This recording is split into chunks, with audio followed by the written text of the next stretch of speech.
Hello there, and welcome to The Silent Skies. Imagine for a moment, what if the great interruptions of life's story never occurred? What if the mass extinction events, those cataclysmic resets that ended eras and cleared the slate of existence, had never taken place? Would we still be here telling this story, or would Earth belong to very different heirs? Extinction both destroys and creates. It is a force of unimaginable loss, but also the architect of new beginnings. Without extinction events, dinosaurs might still walk the land, trilobites might crawl across the seabed, and the rise of mammals, and eventually humans, might never have occurred. So let us set off on a long journey, a thought experiment stretched across hundreds of millions of years, to consider how the absence of extinction would have changed everything. Not in a hurried way, but slowly, gently, layer by layer, the way the planet itself builds mountains and wears them down again. As we journey together, I'd love to know where you're listening from. Is it late at night, or are you bathed in the day's light? What time is it? Let us know in the comments below, if you don't mind. If this conversation felt like a quiet refuge you've been searching for, please consider giving this video a like. Your support helps these gentle explorations continue to find their way to others. The Ordovician, the Devonian, the Permian, the Triassic, the Cretaceous. These are the names of endings, each marking an event in which at least half of all species disappeared. Each one changed the direction of evolution, not gently, but violently, tearing open ecological spaces that would later be filled by survivors and newcomers. Without them, the familiar cast of life would be unrecognizable. Evolution would have unfolded along very different lines. That is the premise we now hold. An Earth where the stage was never cleared, where no reset button was pressed, where dominance was never interrupted. Extinction is nature's reset button. To understand what we are imagining, we must first grasp the role that extinction plays. Life on Earth has not been a steady climb from simple to complex, but rather a series of advances and retreats. Every so often, the curtain falls suddenly and decisively. Entire branches of the tree of life vanish. These collapses are not mere background extinctions, the quiet fading of species that cannot keep pace with change. They are mass extinctions, global catastrophes that strike swiftly, wiping out the majority of life in the oceans and on land. Before we dive into the ancient past, let us bring the question closer to home. The truth is disquieting. Without mass extinctions, you would not exist. Think of the asteroid that struck at the end of the Cretaceous, 66 million years ago. It ended the reign of the dinosaurs, but it also created the conditions for mammals to flourish. Your lineage, small, nocturnal, insignificant, seized its chance in the quiet aftermath of catastrophe. In a world where that asteroid never struck, it is highly doubtful that primates and eventually humans would have risen to dominance. And so the very act of asking this question becomes a paradox. To imagine a world without extinction is to imagine a world without ourselves.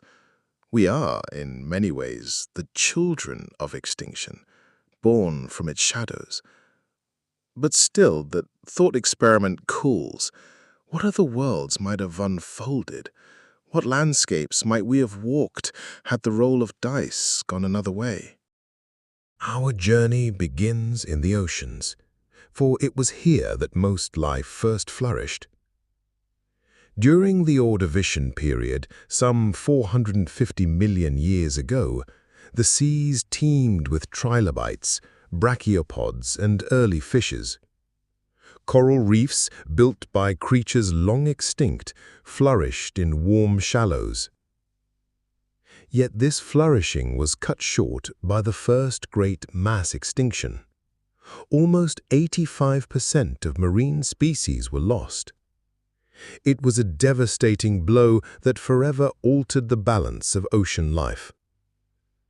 But what if that collapse never came?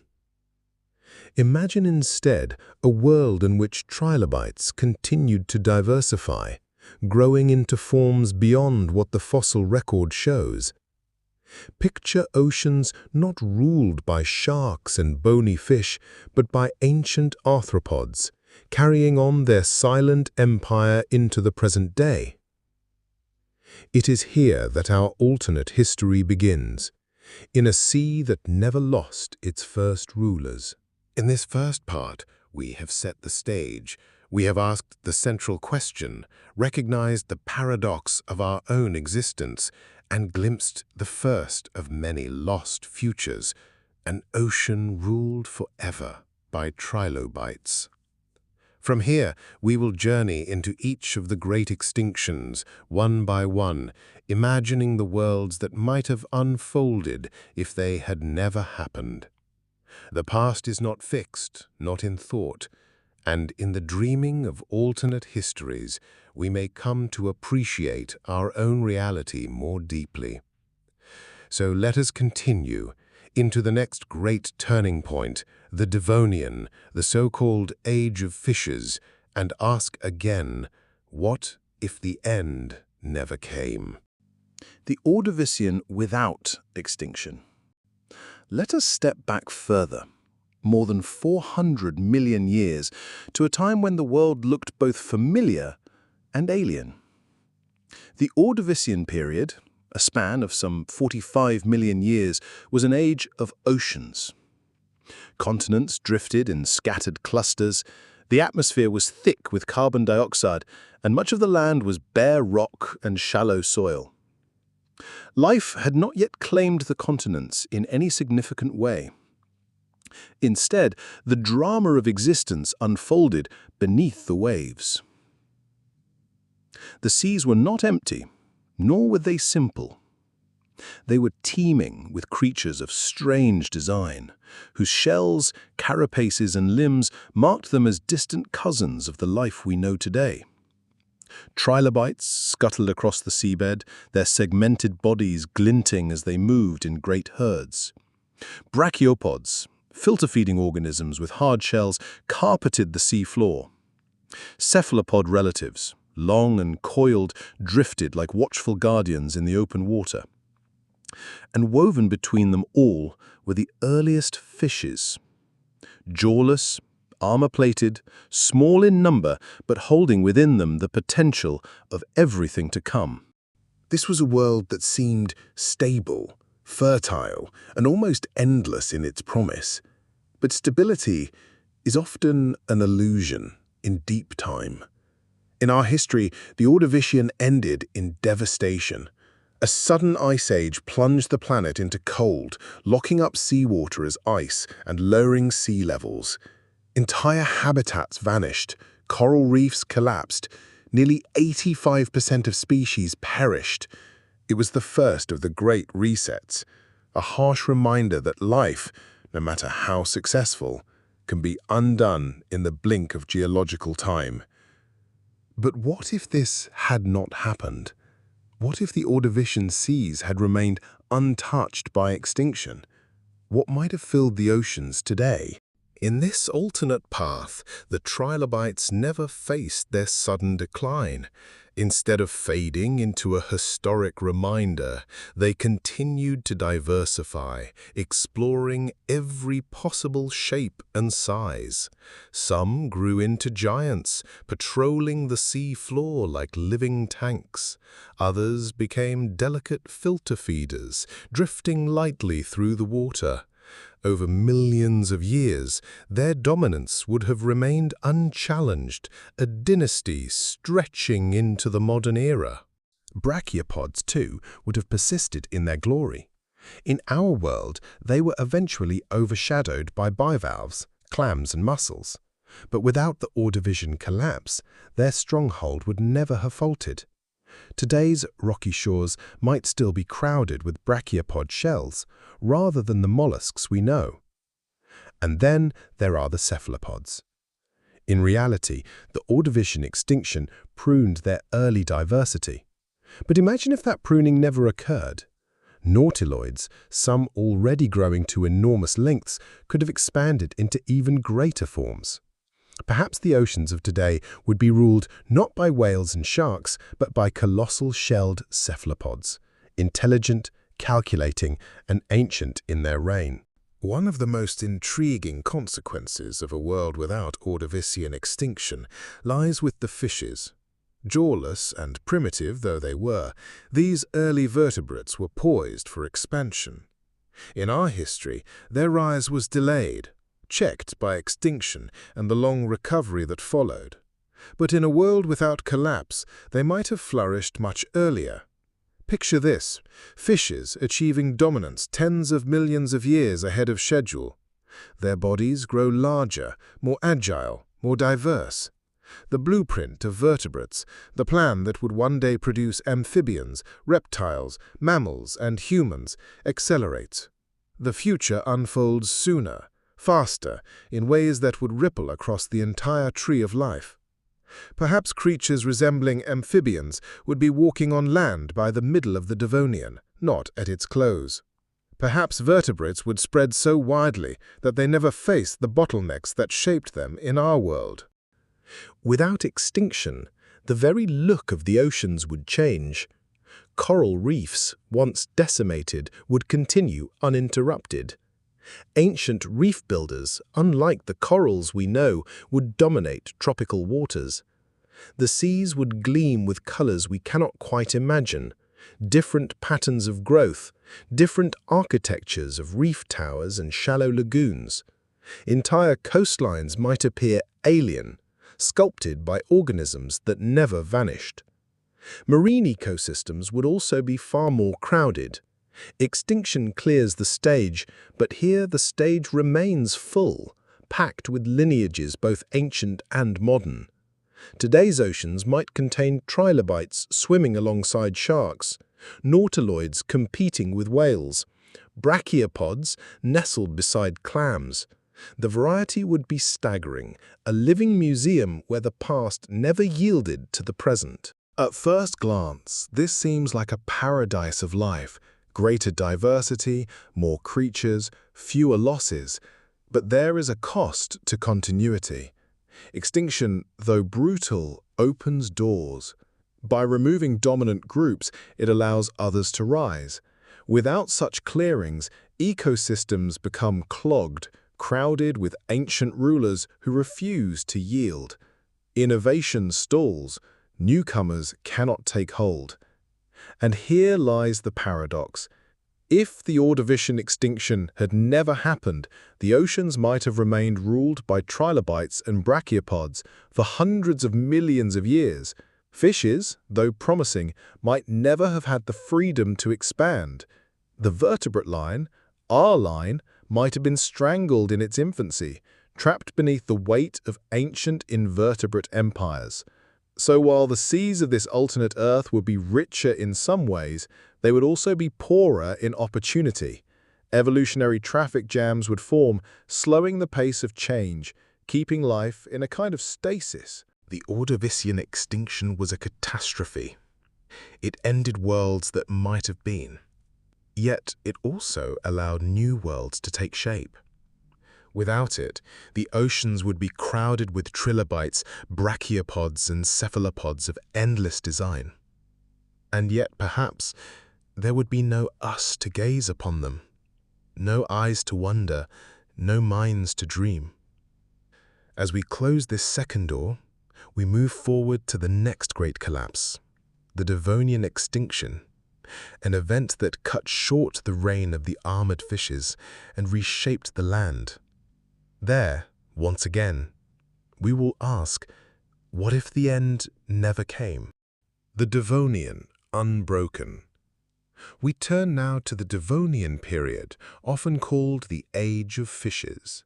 If the Ordovician was an era where life flourished beneath the waves in simple abundance, the Devonian was a time when the oceans reached for majesty. The seas were alive with fish of every shape and scale. Some wore armor like knights of a forgotten order. Others, sleek and swift, darted through the water with the grace of predators finding their craft. On land, too, life was stirring. Plants that had once clung low to the ground began to reach upwards. The first forests spread, carpeting valleys and hillsides in a green not seen before.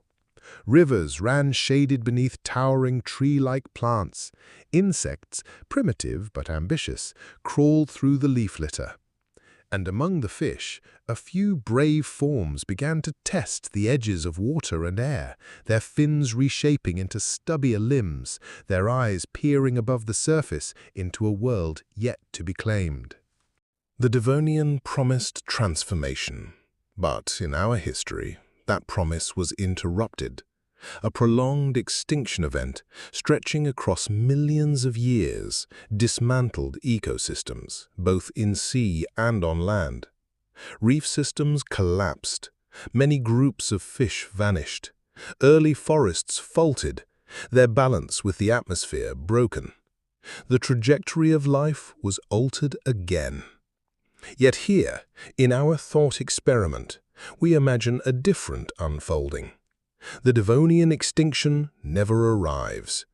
Life continues its upward curve, uninterrupted. What new worlds, what alternate creatures might have come to be? Among the most striking inhabitants of the Devonian seas were the placoderms, a lineage of heavily armored fish. Their heads and bodies were encased in bony plates, giving them an appearance both formidable and ancient. Some grew to astonishing size.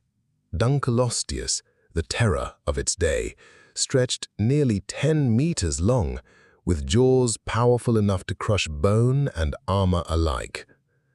In our history, placoderms never survived beyond the Devonian. They vanished with the extinction, leaving the seas open to sharks and bony fish. But imagine a world where they endured. Over millions of years, placoderms might have grown even larger, perhaps rivaling whales in scale. Others might have grown more agile, shedding some of their armor to chase prey with greater speed. Still others might have refined their crushing jaws into delicate instruments, feeding not only on flesh, but on the intricate reefs that flourished in the shallows. Today's oceans might be filled not with the familiar shapes of sharks and tuna, but with living fortresses, vast armored creatures whose dynasty never broke. The very rhythm of the seas would feel different, slower, heavier, dominated by titans clad in bone. On land, the Devonian extinction halted the spread of forests. Plants had only just begun their conquest of the continents, and the sudden collapse held them back. Without that collapse, forests would have thickened and spread far earlier.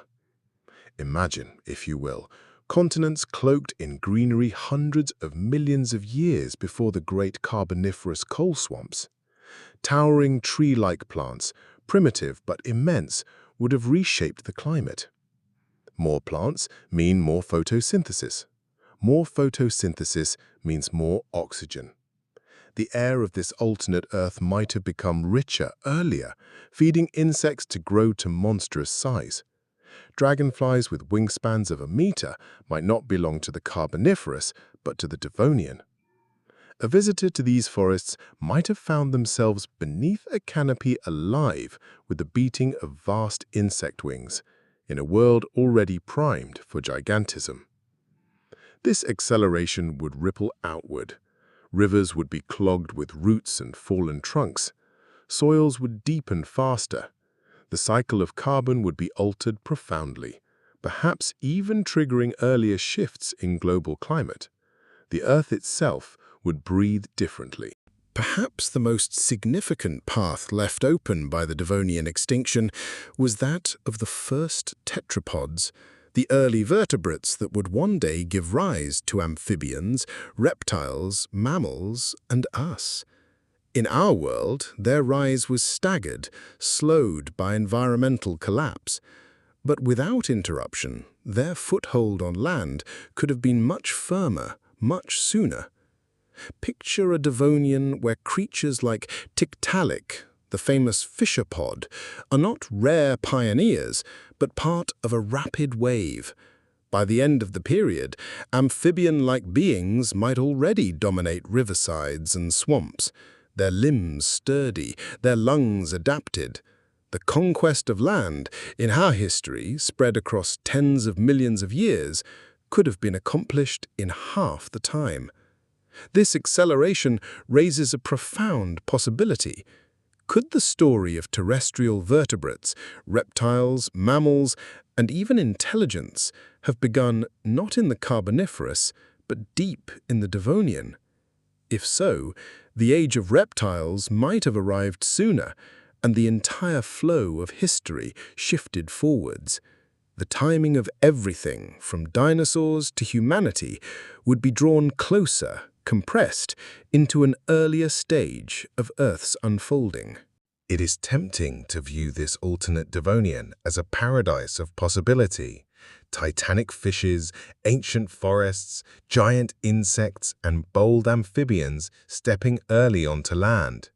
But with acceleration comes danger. A planet that rushes into novelty may destabilize itself.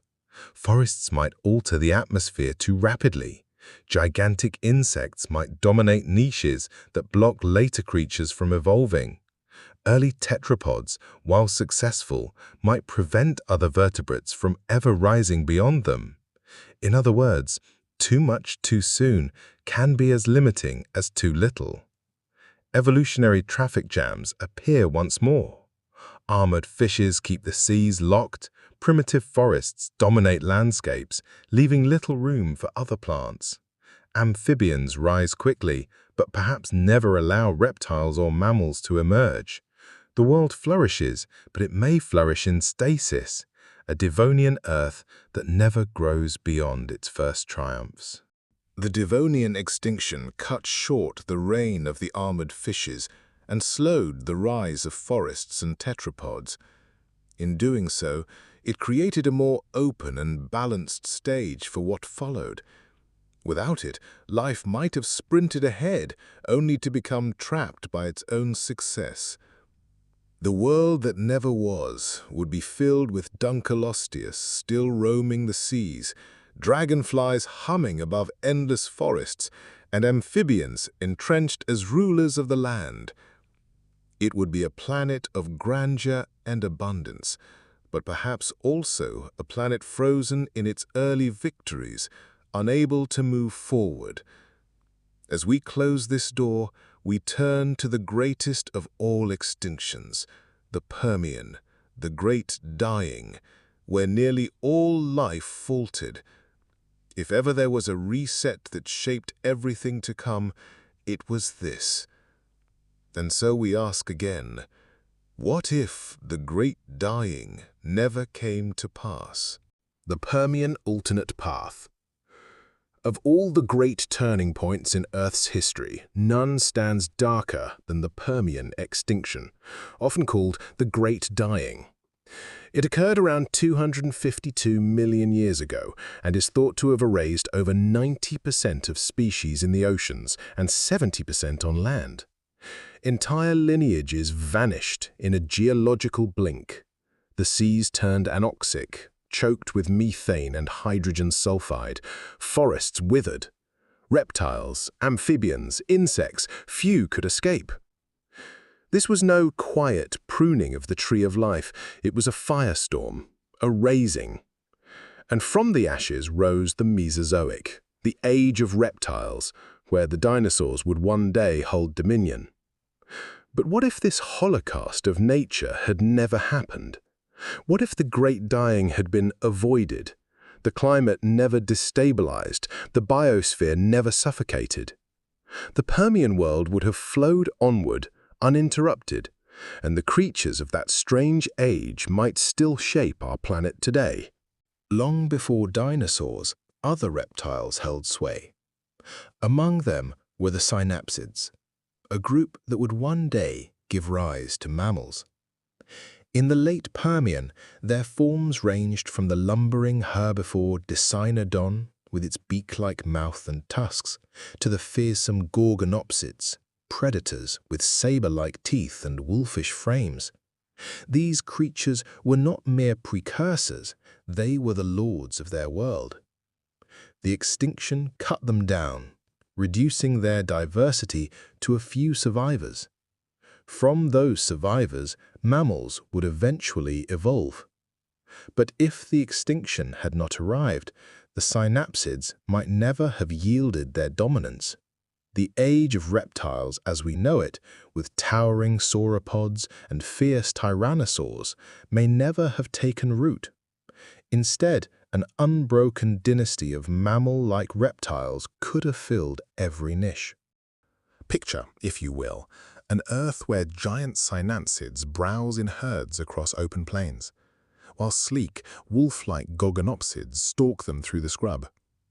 In the trees, smaller synapsids climb and leap, resembling lemurs or monkeys, but descended not from mammals, but from reptilian stock that never lost its grasp. The familiar shapes of dinosaurs, crocodiles, and pterosaurs may never have existed. Instead, the world might have been filled with forms stranger still, a menagerie of almost mammals ruling the land. The seas, too, tell a story. Before the Great Dying, reefs were built not by corals, but by sponges and algae. Strange mollusks and brachiopods dominated the seabed. The extinction erased these ecosystems, allowing modern corals and fish to spread in their place. Had the event never occurred, the oceans might still belong to those alien builders. Imagine diving into a reef not of corals, but of layered sponges rising like towers, their forms unfamiliar yet beautiful. Schools of fish would be fewer, for bony fish were not yet as diverse.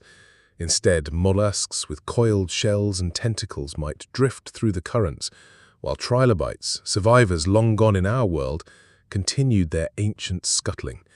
It would be an ocean recognizable yet deeply foreign, as if the sea itself had chosen another path. The Permian extinction was driven by catastrophic climate change. Vast volcanic eruptions in Siberia released greenhouse gases on a scale almost unimaginable, heating the planet, acidifying the seas, and stripping oxygen from the air. Had these eruptions been less severe, or had Earth's systems balanced themselves, the planet might have remained relatively stable. Without such turmoil, forests might have remained dense across Pangaea, the great supercontinent. Rivers would have flowed through canopies of towering conifers and seed ferns. The climate might have been less harsh, allowing ecosystems to stabilize instead of collapsing. This stability would have favored complexity. More predators, more prey, more competition. Evolution would have had a broad canvas upon which to paint. Perhaps the most startling consequence of a world without the Great Dying, the dinosaurs may never have risen to power. Their earliest ancestors were small and unassuming during the late Permian.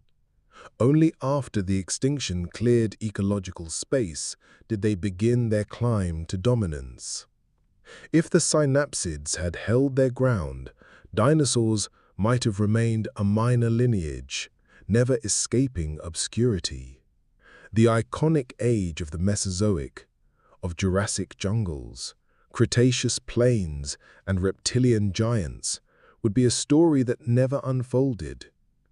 Our cultural imagination, filled with images of towering Brontosaurus and roaring tyrannosaurs, would be denied. In their place, a quieter, stranger world of mammal-like reptiles would have continued, shaping life in subtler ways. And so we ask, if there had been no dinosaurs, would there ever have been us? It is tempting to think that a synapsid-dominated Earth might have led directly to mammals, and therefore to humanity, earlier. But the truth is more uncertain. The diversity of reptile-like mammals might have created a saturated biosphere, leaving no space for true mammals to evolve. The world could have been filled with creatures almost like us, but never quite. Intelligent synapsids might have arisen, but their minds, their cultures, their histories could have been utterly alien. A planet of near mammals, forever on the cusp of our shape, yet never producing our form. A world uncannily familiar, and yet fundamentally out of reach. The Great Dying was the harshest trial life has ever faced, and its outcome was a radical reshaping of Earth's future. In sparing some and extinguishing others, it opened the way for dinosaurs, mammals, and eventually humankind. Without it, we imagine a planet dominated not by the giants of the Jurassic, but by the reptilian ancestors of mammals, locked into their dynasty. The Permian without extinction is a world without dinosaurs, without the Mesozoic as we know it. A quieter grandeur, perhaps, but also a world where the story of life may have stalled in the shadow of creatures both like us and unlike us. And so we close this chapter and turn the page to the next cataclysm, the Triassic Extinction. Smaller than the Permian, but vital in giving dinosaurs their unchallenged reign. What if that, too, had never happened? The Triassic unbroken. The Triassic period is often overlooked, sitting quietly between the devastation of the Permian and the splendor of the Jurassic. Yet it was here, in the recovery after the Great Dying, that the stage for the age of dinosaurs was set. Life, shattered by the Permian catastrophe, clawed its way back. New groups rose to fill the void. Among them were the earliest dinosaurs, small, quick, unassuming, alongside the ancestors of crocodiles, turtles, and mammals. It was a world of experimentation, of strange creatures trying unfamiliar forms. Some thrived for a time before fading. Others, like the dinosaurs, found the path that would lead to global dominion. But this fragile balance was again disturbed. At the end of the Triassic, another extinction arrived. Volcanic activity tore at the Earth's crust, releasing carbon dioxide in great waves. Climate shifted, seas grew acidic, ecosystems collapsed. Entire reptilian lineages perished. And in the aftermath, the dinosaurs seized the opportunity. They expanded into niches once held by others, growing in size and diversity until they towered over all. One of the dominant groups in the Triassic was the pseudosuchians, relatives of modern crocodiles. They were not bound to the water as their descendants are today. They walked tall on land, some as swift predators, others as massive herbivores. Without the extinction, it is likely these pseudosuchians would have retained their supremacy. Dinosaurs, still minor figures, might have been kept in check by these powerful rivals. Imagine a world where crocodile-like creatures of all shapes fill the landscape, some towering like giraffes, others sprinting across plains like cheetahs, still others lumbering like elephants. The familiar image of a sauropod-dominated Jurassic may never have existed. Instead, reptilian cousins of crocodiles would have become the architects of Earth's ecosystems. Even the oceans might have belonged to their kin. Marine reptiles of pseudosuchian stock could have rivaled ichthyosaurs and plesiosaurs, giving rise to forms both recognizable and utterly alien. The Triassic was also the cradle of mammals. Small, nocturnal, and furtive, the earliest mammals scurried beneath the feet of larger reptiles. Their survival was due in part to the extinction events that reshaped their world, clearing spaces for them to adapt. If the Triassic extinction never occurred, those spaces may have remained closed. Mammals might have been trapped in the shadows, unable to expand. Their evolutionary path could have stalled, leaving them as minor insectivores, eking out a hidden existence. On the other hand, stability might also have allowed them to diversify earlier. In a world less dominated by dinosaurs, mammals may have found their opportunities sooner, rising not in the Cretaceous, under the noses of tyrannosaurs, but in the Triassic, under the shadow of pseudosuchians. This is the delicate knife edge of speculation. Without collapse, both possibility and constraint coexist. One of the great legacies of the Triassic extinction was gigantism. Dinosaurs, freed from competition, grew to colossal size. But without that opportunity, gigantism may never have become a dominant strategy. Earth might have remained a planet of mid-sized creatures, landscapes filled with reptilian browsers the size of cattle, predators the size of lions, forests alive with smaller creatures but no towering behemoths. The awe-inspiring scale of the Jurassic, brontosaurs stretching to the heavens, stegosaurs bristling with plates, allosaurs prowling like titans, may never have unfolded. Would such a world feel diminished?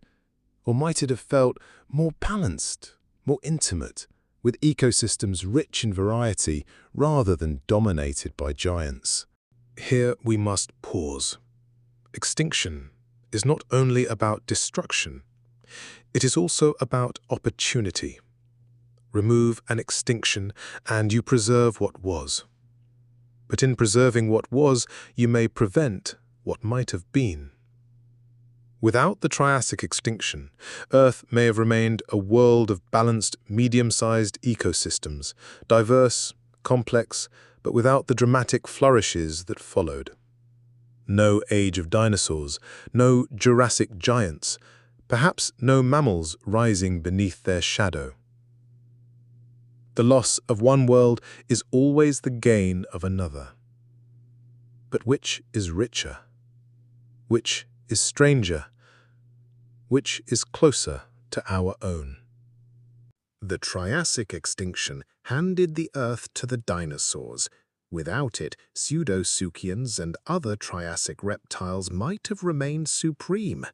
Dinosaurs might have been no more than small curiosities, their destiny curtailed before it began. Mammals, too, might have been stifled, left scurrying in obscurity, their path to dominance delayed or denied. The world that never was would have been one of familiarity without grandeur, of complexity without spectacle. A quieter Earth, still wondrous, but without the towering shadows of the creatures that would one day ignite our imagination. As we close this door, we step into the Jurassic, not as it was, but as it might have been without interruption. And we must ask, what if the age of dinosaurs, once begun, had never been broken at all? The Jurassic. Even the name itself stirs images of towering giants, lush forests, and reptilian rulers of the land. It was here, some 200 million years ago, that dinosaurs truly came into their own. Freed from the constraints of earlier rivals, they diversified into forms of astonishing scale and variety. From long-necked sauropods stretching towards the treetops, to nimble predators darting across open plains, to armored beasts bristling with spikes, the Jurassic was their canvas. Yet this age of grandeur was not eternal. Though the Jurassic endured for over 50 million years, its creatures too would one day be tested by shifting climates, by changing seas, and finally by the smaller extinction at its close. Many lineages faltered, leaving space for the Cretaceous to rise. But let us imagine a Jurassic uninterrupted, a world where dinosaurs faced no pruning, no faltering, no sudden ecological rebalancing, a world where their dominance was never challenged until the very end. One of the marvels of the Jurassic was gigantism. Sauropods such as Brachiosaurus and Diplodocus grew to sizes unrivaled by land animals before or since. The availability of lush vegetation, coupled with evolutionary innovation, allowed them to stretch their necks skyward and grow bodies that rivaled buildings in scale. Yet in our history, their reign was tempered by change. Ecosystems shifted. Competition altered their abundance. By the Cretaceous, sauropods were still present, but diminished in diversity. Without disruption, however, gigantism might have escalated further. Imagine sauropods of even greater magnitude, their necks rising like living towers above Jurassic forests, their shadows falling like moving mountains. an Earth where herbivores the size of ships grazed in herds, shaping entire landscapes by their passage. Predators, too, would have followed suit. Allosaurs, already formidable, might have grown into apex predators of even greater stature, capable of bringing down titans that make even Brachiosaurus seem modest. The Jurassic seas were no less impressive. Ichthyosaurs, streamlined like dolphins, prowled the open waters. Plesiosaurs, with long necks and flippers, glided through shallows and deep alike. Marine crocodilians and early turtles joined the fray.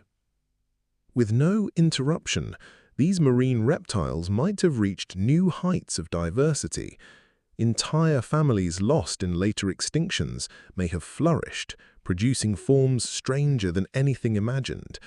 Perhaps plesiosaurs would have developed colossal necks, stretching further still into the blue, or ichthyosaurs would have rivaled whales in size, patrolling oceans in vast pods. Today, our seas might not be ruled by whales and sharks, but by reptilian titans whose dynasty never waned. The skies of the Jurassic belonged to the pterosaurs, those leathery-winged cousins of dinosaurs. From sparrow-sized flutterers to giants with wingspans of several meters, they were the pioneers of powered flight. Their dominance would later give way, in part, to birds. But without extinction to level the playing field, the pterosaurs may never have yielded. They might have diversified further, colonizing every aerial niche. Insects could have been hunted by bat-like micro-pterosaurs. Vast, condor-sized gliders might have filled migratory skies. Birds, still tentative in their first steps during the Jurassic, might never have secured their foothold.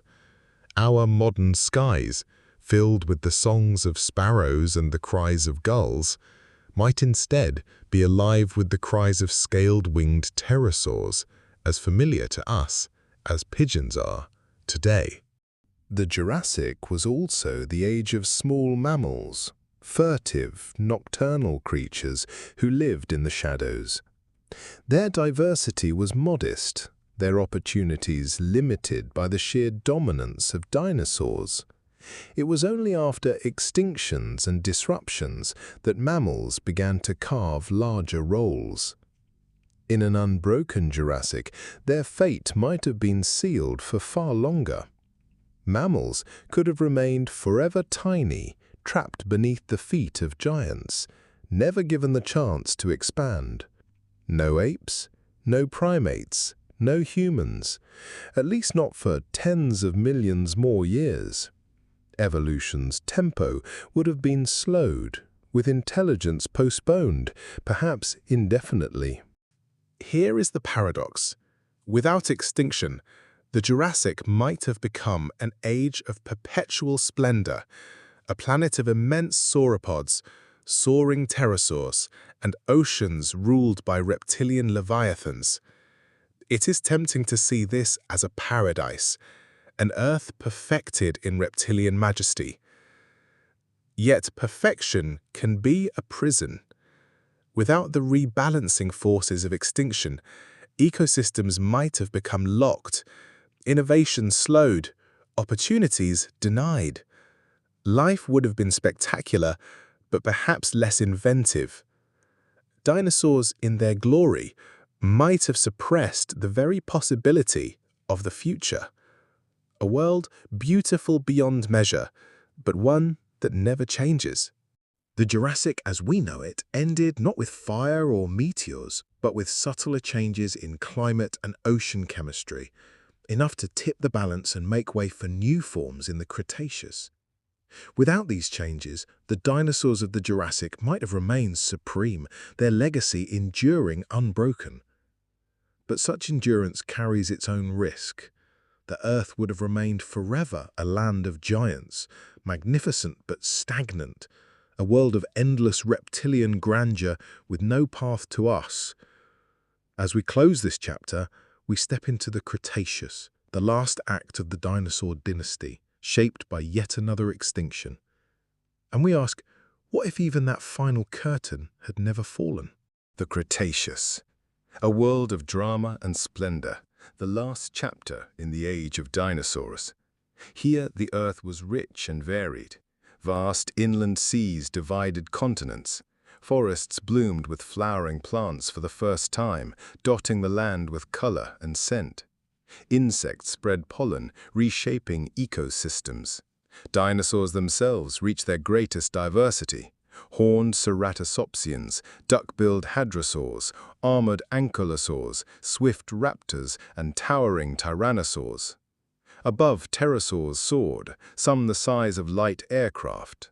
Birds, too, had begun their rise, filling the skies with feathered flight. In the ocean swam mosasaurs, great marine lizards, alongside plesiosaurs and schools of fish that more closely resemble those we know today. It was a golden age, but it did not last. 65 million years ago, a meteor struck the Yucatan Peninsula. The skies darkened, fires raged, climates shifted. 3/4 of life was extinguished. The age of dinosaurs ended, and the age of mammals began. But what if that rock from the heavens had missed? What if the Earth had never endured that sudden catastrophe? Without the impact, dinosaurs might never have yielded their crown. Tyrannosaurs, already apex predators, could have persisted and diversified further. Some might have grown sleeker, faster, more cunning. Others might have shrunk, honing agility and intelligence instead of brute force. Hadrosaurs, with their elaborate crests, may have evolved ever more intricate displays, entire social languages encoded in sound and color. Ceratopsians, with their horns and frills, could have given rise to forms more extravagant still, their skulls blossoming into structures rivaling antlers or even sails. Ankylosaurs might have become fortresses even more impregnable, walking tanks against predators.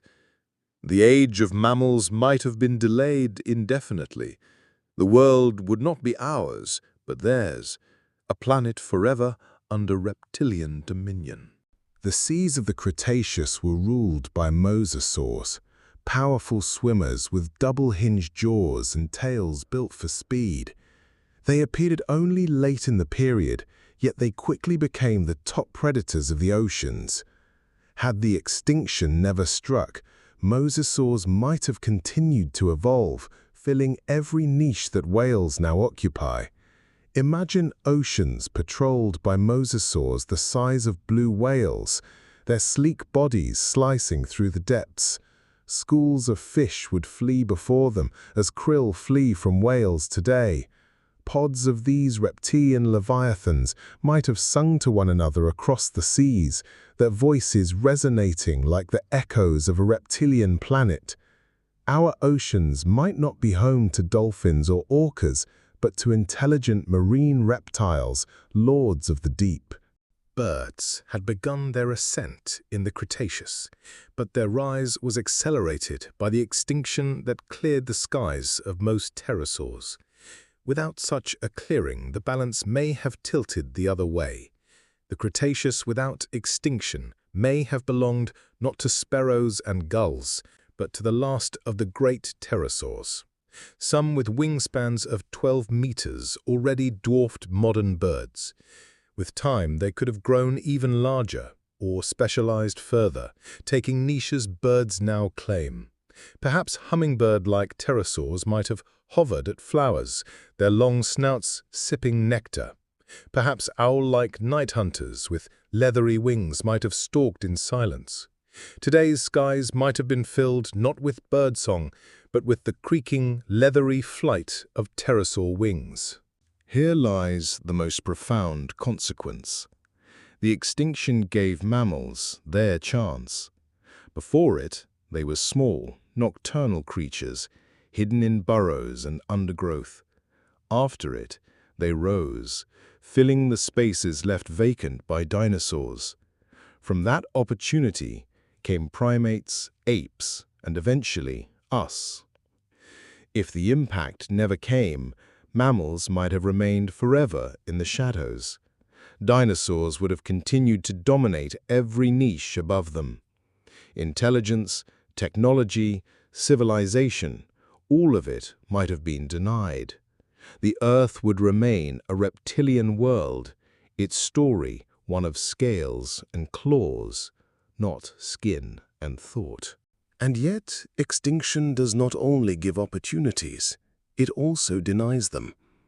If dinosaurs had endured, could some of them have followed the path of intelligence themselves? Among the smaller, bird-like theropods, brains were already enlarging. Some showed signs of complex behavior, pack hunting, even rudimentary problem-solving. Given millions more years, could they have become self-aware, tool-using beings? The Earth might still have cities, cultures, and histories, but built by intelligent dinosaurs, not humans.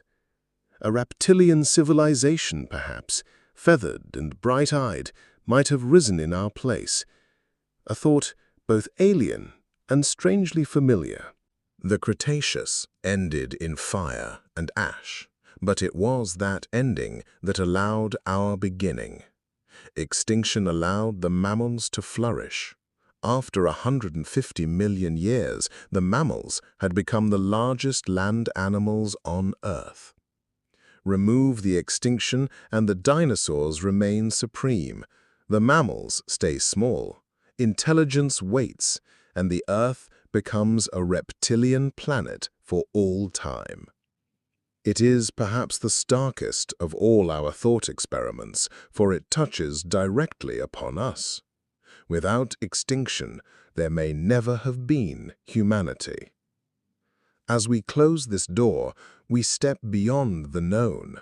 For the next extinctions, those of the future, are yet to come. What if they too are avoided?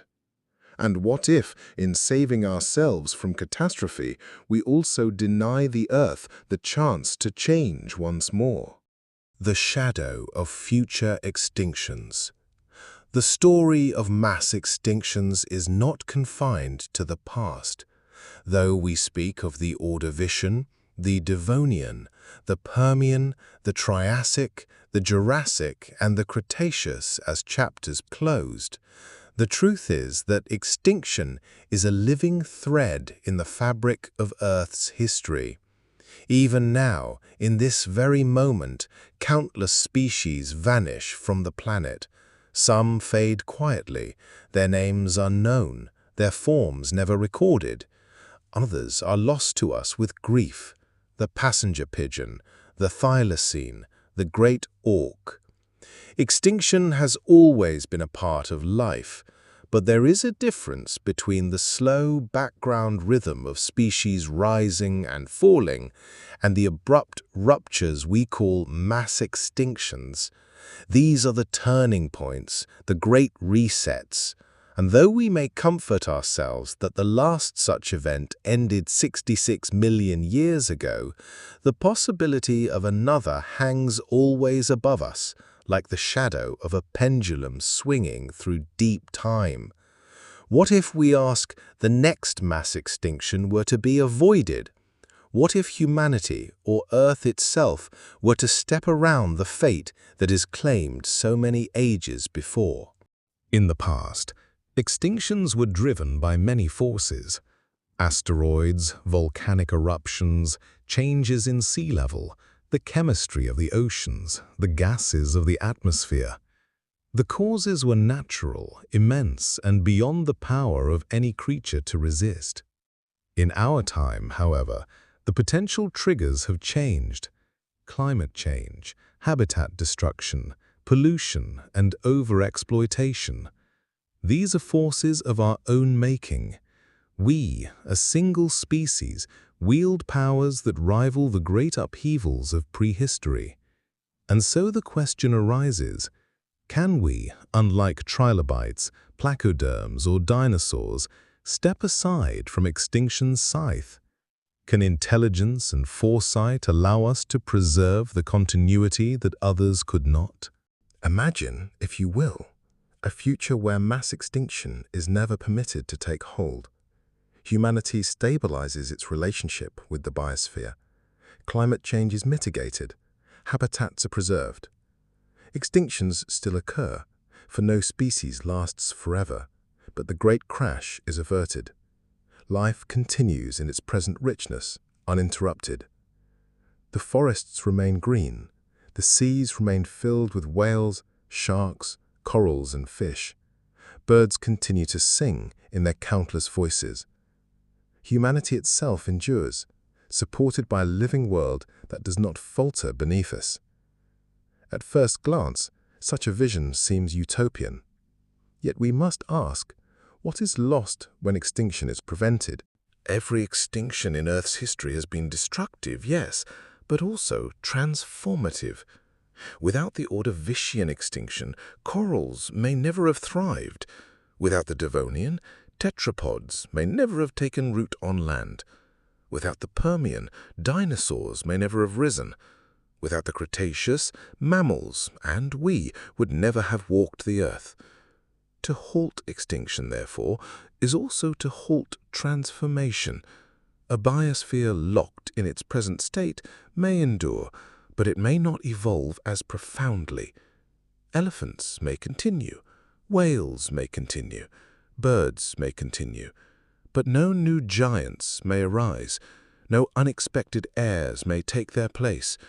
We preserve what we know, but in doing so, we may deny what could have been. This is the paradox of mercy. To save the present is also to steal from the future. Here lies a troubling thought. Dinosaurs reigned for over 150 million years. They seemed invincible, their diversity vast, their strength unmatched. Yet in a moment of cosmic chance, they were undone. If humanity preserves the biosphere and averts extinction, might we too become locked in such dominance? Might Earth become forever a human planet, filled with our cities, our machines, our chosen species? And if so, do we risk becoming the very thing we once replaced, rulers for too long, until chance or folly finally ends our reign? To avoid extinction may not mean to escape it, but to delay it, and in doing so, to make it sharper when it comes. The shadow of extinction hangs over every age. In the past, it fell with fire, flood, and famine. In our time, it falls with choices. We have the power, perhaps uniquely in Earth's history, to resist the cycle. But resistance is not without cost. If we succeed, the world may endure in familiar form for millions of years.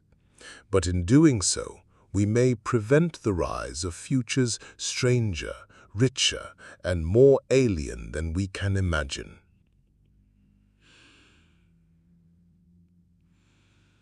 As we close this door, we step into the ninth, the paradox of survival itself. For what if not only extinction were prevented, but survival stretched so far that no species, not even humanity, ever faded away? What then becomes of a planet without death, without renewal, without change? The paradox of endless survival. Extinction has always been a sculptor of life. It chisels away, removing forms that cannot endure, leaving space for others to arise. It is, in its harsh way, a force of renewal. But what if the sculptor laid down its tools? What if extinction itself ceased and survival became the only law? To imagine a world without extinction is to imagine a biosphere frozen in time. Every species that lives, lives forever. Every lineage endures, never yielding to failure, never opening a door for successors. On the surface, such a vision might seem idyllic, life preserved, no more vanishing, no more endings. But beneath the surface lies a paradox. Without endings, beginnings falter too. In a world without extinction, life accumulates. Every fish, every insect, every mammal, every plant, each persists alongside the new. The planet does not refresh itself by loss, it only grows ever more crowded. Imagine the seas, still filled with trilobites from the Cambrian, swimming beside plecoderms of the Devonian, ammonites of the Jurassic, and whales of today. Imagine forests where giant dragonflies buzz beside passenger pigeons, where mastodons graze alongside elephants, where saber-toothed cats stalk deer in the same valleys where lions already prowl. It would be a world thick with memory, but also one groaning under its own weight. Ecosystems would not only overlap, they would clash. Resources would dwindle. The competition would be unending, more savage than ever. Survival without extinction might prove no mercy at all, but an eternal struggle. Extinction clears the stage. When the dinosaurs vanished, mammals took their place. When trilobites fell, other arthropods thrived. If no species ever fell away, the stage would never clear. Evolution would slow, perhaps even stall. Every niche would remain filled, held tightly by those who arrived first. This means that survival, eternal survival, might actually weaken the story of life. Instead of change, we would see stasis. Instead of drama, repetition. The Earth's tapestry would grow heavy with old threads, leaving no space to weave the new. This paradox mirrors our own human fear, the dream of immortality. We often long for endless life, the chance to avoid our own extinction. Yet, if we imagine it fully, the picture grows strange. An immortal species may not thrive, but stagnate. An immortal individual may not grow, but calcify. What we see at the scale of one life may also apply at the scale of the biosphere. Without death, without extinction, there is no renewal. Immortality is not progress, but paralysis. And so, the Earth itself may depend upon extinction in order to remain alive in the fullest sense. Without it, the story ends, not in catastrophe, but in stillness. To picture such an Earth is to imagine a planet that is less a living garden and more a museum. Every species is present, each preserved, none removed. The trilobite, the ammonite, the ichthyosaur, the mammoth, all alive still, all walking or swimming among us. For a while, such a world might astonish, but over time, it would become oddly sterile, because novelty would vanish, the familiar would be everywhere repeated across ages. No species would give way for another. No new symphonies of form would be composed. The museum would be magnificent, but it would be static, a collection of exhibits rather than a story. If extinction were denied to all, then we too would endure forever. Humanity would not fade, as every species before us has done. Our civilizations would stretch across millions of years. Our cities would not crumble, our cultures would not dissolve, for the species sustaining them would never vanish. And yet, just as with nature, what would such survival mean? Without the urgency of endings, would we still create, still strive, still change? Or would we too stagnate, trapped in our own endlessness? The paradox of endless survival is that it ends the very thing it seeks to preserve. To deny extinction is to deny transformation. To save everything is to allow nothing to be born anew. Extinction, harsh though it is, may be the price of creativity. It clears the way for new life, new stories, new futures. Without it, Earth may remain full but hollow, busy but lifeless in spirit.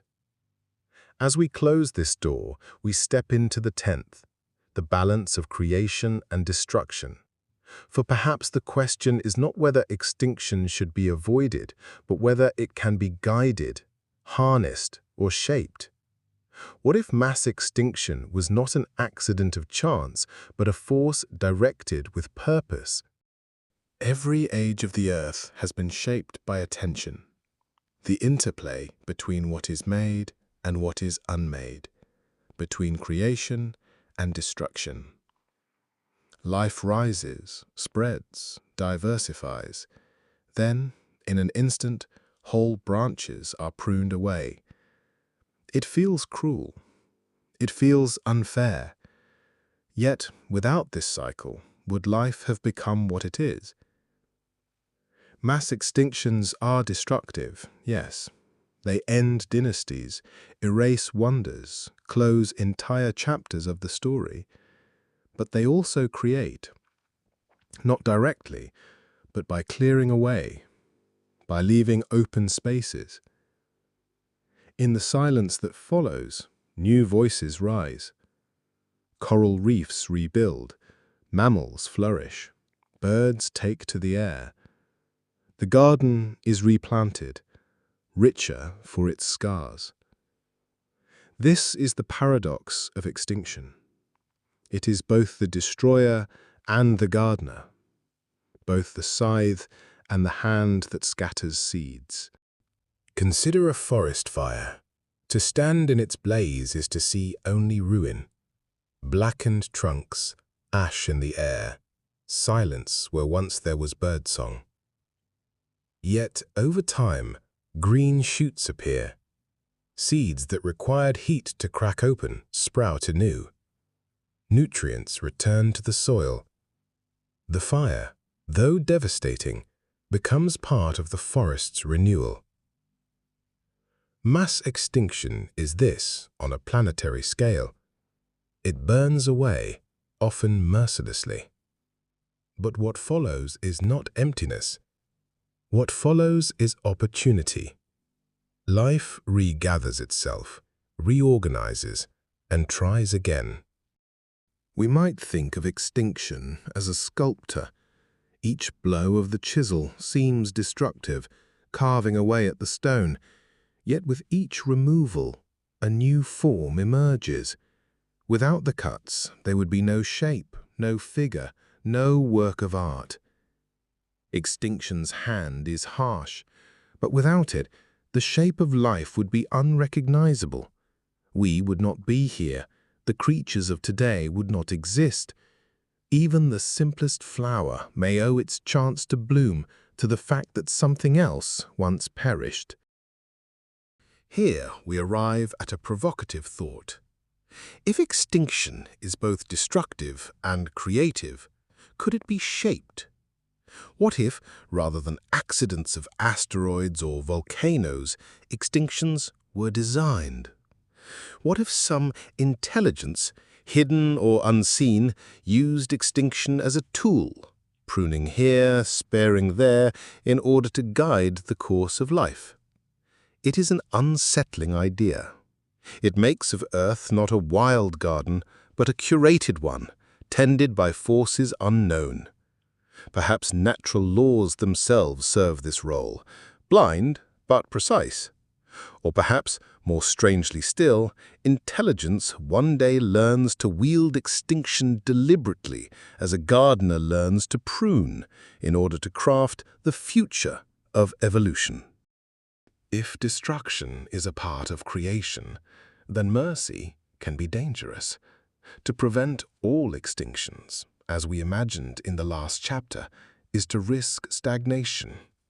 But to allow them without limit is chaos, a biosphere shattered too often to recover. The balance lies somewhere in between. On Earth, the balance has been imperfect, shaped by chance, 5 great catastrophes, each devastating, each remaking the world. But what if that balance could be understood? What if it could be achieved more gently? Less meteor, less fire, more careful pruning. Could there be a future where extinction is guided not by chance, but by wisdom? In this reflection lies a mirror for ourselves. We too create and destroy.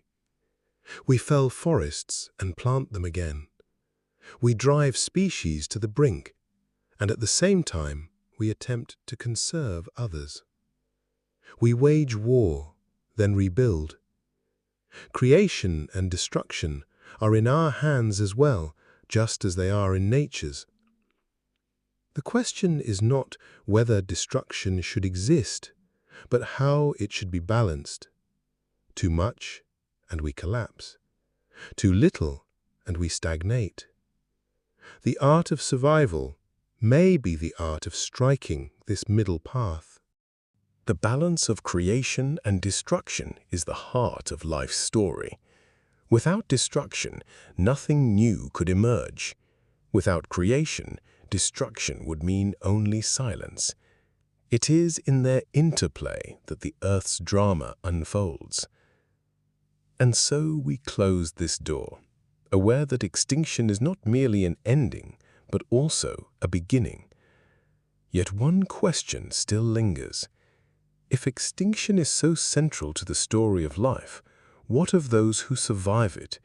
What makes a survivor endure when so many others fall? What if the tale of life is not only about extinctions, but also about the rare and stubborn thread of continuity, those species that carried on, and through them, the story itself? When we speak of mass extinctions, our minds often fix on the fallen, the trilobites, the ammonites, the dinosaurs, entire dynasties, once supreme, undone in an instant. Yet the story of extinction is not only about what was lost, it is also about what endured. For in every cataclysm, there are survivors, threads of life that wove their way through devastation, carrying the story forward. The question is, why them? What gave certain creatures the resilience to endure when so many others vanished? And if the extinctions had never happened, what would have become of those survivors? The quiet, the obscure, the overlooked beings who, by chance and persistence, became the ancestors of all that followed. Consider the Permian extinction, when 90% of life was erased. Yet some endured. Small burrowing reptiles, amphibians clinging to swamps, marine creatures adapted to low oxygen. Out of these scraps of survival came the Triassic, and from it, the age of dinosaurs. Or the Cretaceous, when the skies fell dark. Most large dinosaurs perished, but small feathered ones endured. Their descendants are the birds that fill our skies today. Mammals too survived, tiny, insect-eating, nocturnal. From them came whales, elephants, apes, and humans. Time and again, it was not always the grand, the mighty, the majestic that endured. It was often the small, the adaptable, the humble. Survival seems to favor resilience over splendor, versatility over dominance. Patterns emerge when we study the survivors. Many could burrow or hide. Many were generalists, able to eat varied foods rather than depending on one. Many were small, needing less to survive. Some lived in environments buffered from catastrophe, deep seas, caves, soils. Survival, then, is not about triumph in the world as it is, but endurance through the world as it changes. The specialist may flourish in good times, but the generalist often endures in the bad. The giant may dominate in strength, but the small can persist in silence. Here lies the heart of our thought experiment. If the mass extinctions had never happened, what would have become of these survivors? The small mammals of the Cretaceous might have remained forever in the shadows, scurrying beneath the feet of dinosaurs, never given the chance to rise. The burrowers of the Permian might have remained obscure, never the ancestors of new dynasties. Birds, too, might never have flourished if pterosaurs had not fallen. The irony is profound. Survival gave them the chance to shape the future, but only because others fell. Without extinction, the survivors remain only survivors, quiet, hidden, forgotten. Their greatness was born not of strength, but of opportunity. And yet it is these survivors that give life its continuity. Extinction sweeps away the many, but the few carry on. They are the thread that links past to present, the reason life does not end altogether. In every garden there are plants that endure droughts, fires, winters. They are not always the most beautiful, but they are the backbone. In the same way, the survivors of extinction are the backbone of Earth's story. Without them, there would be no rebound, no recovery, no next chapter. Their persistence is the reason life has not simply ended, but begun again, time after time. Perhaps there is a lesson here for us. We often admire dominance, the greatest, the fastest, the strongest. Yet history whispers that these are rarely the ones who last. It is adaptability, not supremacy, that carries life forward. If another extinction looms, it may not be humanity's skyscrapers or machines that matter most, but our flexibility, our ability to adapt, to burrow metaphorically, to endure scarcity, to change when the world changes.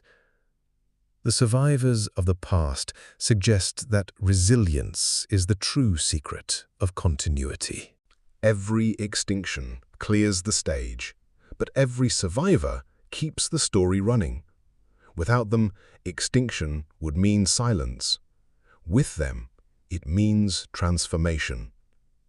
As we close this door, we must look ahead. For if the survivors shape the future, then their pathways are the roads not taken. What new forms of life might have evolved if survivors had not merely endured, but thrived in worlds without catastrophe? What if entire lineages, preserved by chance, had been allowed more time, more space, more opportunity? This is the question of the 12th door, the worlds that might have been, carried by the survivors that history nearly forgot. Alternate evolutionary paths of survivors. Every extinction leaves behind survivors, and from those survivors, new worlds unfold. Yet it is worth pausing to ask, what if those same survivors had lived in worlds where no catastrophe cleared the way for them? How different might their fates have been? It is here that imagination stretches its wings. We are used to thinking of survivors as lucky, chosen by chance to carry life forward. But without extinctions, they may have remained obscure, overshadowed forever by giants and rulers that never fell. What forms of life, what futures of evolution were lost in the silence of unrealized possibilities? Perhaps the clearest example is our own lineage.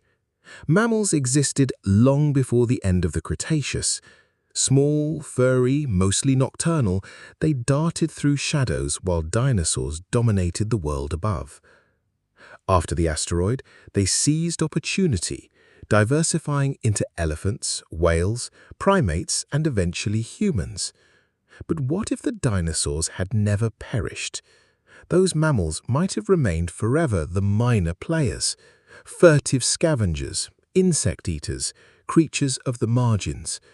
No elephants roaming the savannah, no whales singing in the oceans, no apes climbing trees, and no humans reflecting on what might have been. The story of mammals without extinction may have been a story barely written at all. Birds, too, were survivors of catastrophe. Feathered descendants of small dinosaurs, they flourished after pterosaurs vanished at the end of the Cretaceous. Today, they are everywhere, from hummingbirds to ostriches, songbirds to raptors. But in a world where pterosaurs endured, birds might never have soared so high. Perhaps they would have remained small, ground-dwelling, confined to niches unchallenged by their winged cousins. The skies might belong still to leathery wings, leaving birds as little more than scurrying creatures of the undergrowth. Without extinction, their brilliance may have been clipped before it took flight. Long before reptiles rose to dominance, amphibians were widespread and diverse. In the Carboniferous, they filled swamps and forests, some growing to great size. Yet successive extinctions and the rise of reptiles pushed them back into smaller roles. Without those disruptions, amphibians might have continued to evolve as masters of land and water alike. Imagine a world where giant, intelligent amphibians became the dominant terrestrial beings, creatures with both lungs and gills, straddling the divide between two realms. Our Earth might not be a reptilian or mammalian planet, but an amphibian one, slippery and strange. And what of the invertebrates? Trilobites, once rulers of the seas, were extinguished by the Permian catastrophe. Ammonites, spiraled and beautiful, vanished with the dinosaurs. If they had endured, could the oceans have become their empires still? Perhaps intelligence might not have arisen on land at all, but in the seas. Imagine cephalopods, cousins of squid and octopus, evolving further over millions of years without being checked by extinctions. Already capable of problem-solving and mimicry, what might they have become if given uninterrupted dominion? Cities beneath the waves? Technologies built not of fire and stone, but of chemistry and light. Without extinction, the roads not taken might have led to civilizations utterly alien to us, minds with tentacles instead of hands, eyes that see polarized light, societies built in darkness and depths. It is not only animals that reveal these lost paths. Plants, too, have been shaped by extinctions. In the Cretaceous, flowering plants spread explosively, aided by pollinating insects. But this rise was accelerated by the reshuffling of ecosystems after catastrophe. Had the great extinctions not occurred, the world might still be dominated by ferns, lycopsids, or towering conifers. The meadows and orchards we know might never have appeared. The colors and scents of flowers, so central to our sense of nature's beauty, might not exist at all. Our very landscapes, our very sense of beauty, are the outcome of endings. When we ask what would have happened without mass extinctions, the answer is not only that some creatures would have persisted, but that many others would have remained forever in waiting. Their potential was unlocked only because others fell. Extinction, then, is not only a destroyer of what was, but also a midwife to what might be. Without it, the roads not taken remain closed. Survivors stay survivors, futures remain silent. Luck as a force in evolution. When we study the story of life, it is tempting to seek patterns. We speak of adaptability, resilience, survival strategies. We look for reasons why some creatures endured and others fell. But beneath these explanations lies something harder to grasp: the role of chance, luck, a word almost too simple for the weight it carries. And yet, when an asteroid strikes the Earth at a certain angle, at a certain speed, luck determines which valley is burned, which forest is spared. When volcanic gases choke the atmosphere, Luck determines which creatures are caught in the storm and which, by sheer accident, are sheltered underground or in the sea. Survival is not always about being the strongest or the most clever. Sometimes it is about being in the right place at the right time, or, just as often, the wrong place at the wrong time. Imagine the asteroid that ended the age of dinosaurs. Had it struck hours earlier, it might have hit deeper ocean, producing less dust, less fire.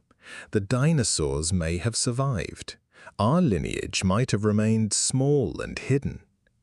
Or imagine the Permian Extinction. Shifts in volcanic eruptions, currents, and weather patterns determined which ecosystems collapsed first. A burrower in one valley survived, another in a different valley did not.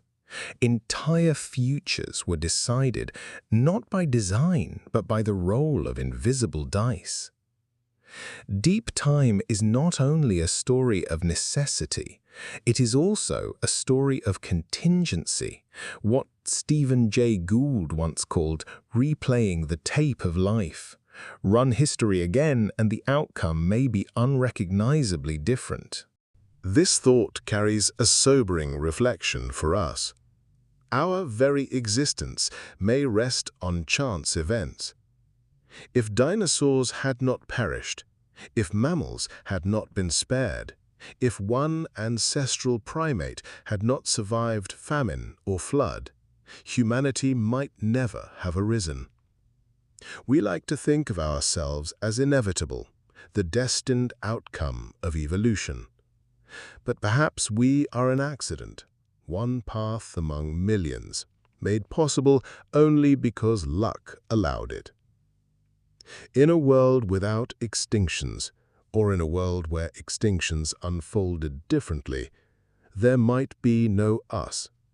The Earth may still teem with life, but it would not be human life. Our presence may be the greatest roll of dice ever cast. Think of it this way. A single ancestral mammal hiding in the shadow of dinosaurs might have been stepped on, crushed, or devoured. Had that happened, a lineage may have ended. Entire futures would have been erased in that single instant. In this sense, luck is not abstract. It is visceral, embodied in every step, every gust of wind, every branch that falls or does not fall. Life teeters on these moments. Whole empires of time can hinge upon them. It is humbling to realize how precarious existence is and how much of history has turned upon chance encounters, chance escapes, chance survivals. There is, of course, another school of thought, that evolution, though influenced by chance, tends towards certain outcomes. Eyes, wings, intelligence. These features may be so advantageous that they emerge again and again, regardless of circumstance. Convergence, not randomness, guides the way. But even convergence requires opportunity, the chance to try, the chance to spread, the chance to flourish. Extinctions often provide those openings, and luck decides who is present to claim them. Without such fortune, convergence itself may stall. In this way, chance and determinism are not rivals, but partners. The dice are rolled, and patterns emerge from their throes. If chance rules so much, how should we respond? For some, it may inspire despair, that we are fragile, that our fates are subject to randomness. For others, it may inspire gratitude, that we exist at all, when so many other futures never came to be. Perhaps the wisest response is humility, to see ourselves not as inevitable rulers, but as fortunate heirs. We are here not because we were destined, but because we were lucky. And that luck carries with it responsibility, to honor the fragile, improbable world we have inherited. Luck has shaped every extinction, every survival, every step in the story of life. It is the unseen hand that tosses futures into the air and lets them fall where they may. Without chance, history might be predictable, even mechanical.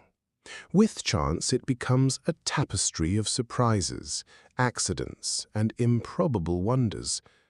We are one such wonder, born not of destiny, but of fortune.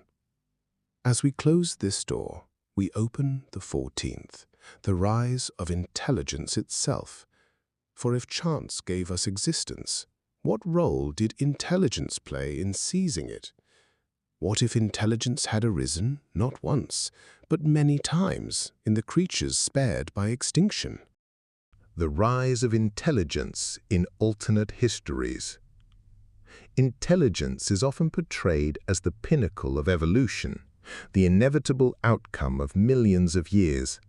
Yet we must ask, is it truly inevitable, or merely one of many possible futures? And if the great extinctions had not cleared paths for our lineage, where else might intelligence have bloomed? This question takes us down strange and fascinating roads. For intelligence, as we know it, is not a straight line. It is not promised, not guaranteed. It is a spark that flares only under rare conditions, and one that might have flared in very different creatures had history been rewritten. The most common speculation surrounds dinosaurs. For 150 million years they dominated Earth, evolving into a dazzling array of forms: colossal sauropods, swift predators, and nimble flyers. Among them were smaller, bird-like theropods, agile, clever, and equipped with grasping claws. Had the asteroid never struck, might one lineage of these creatures have evolved greater intelligence?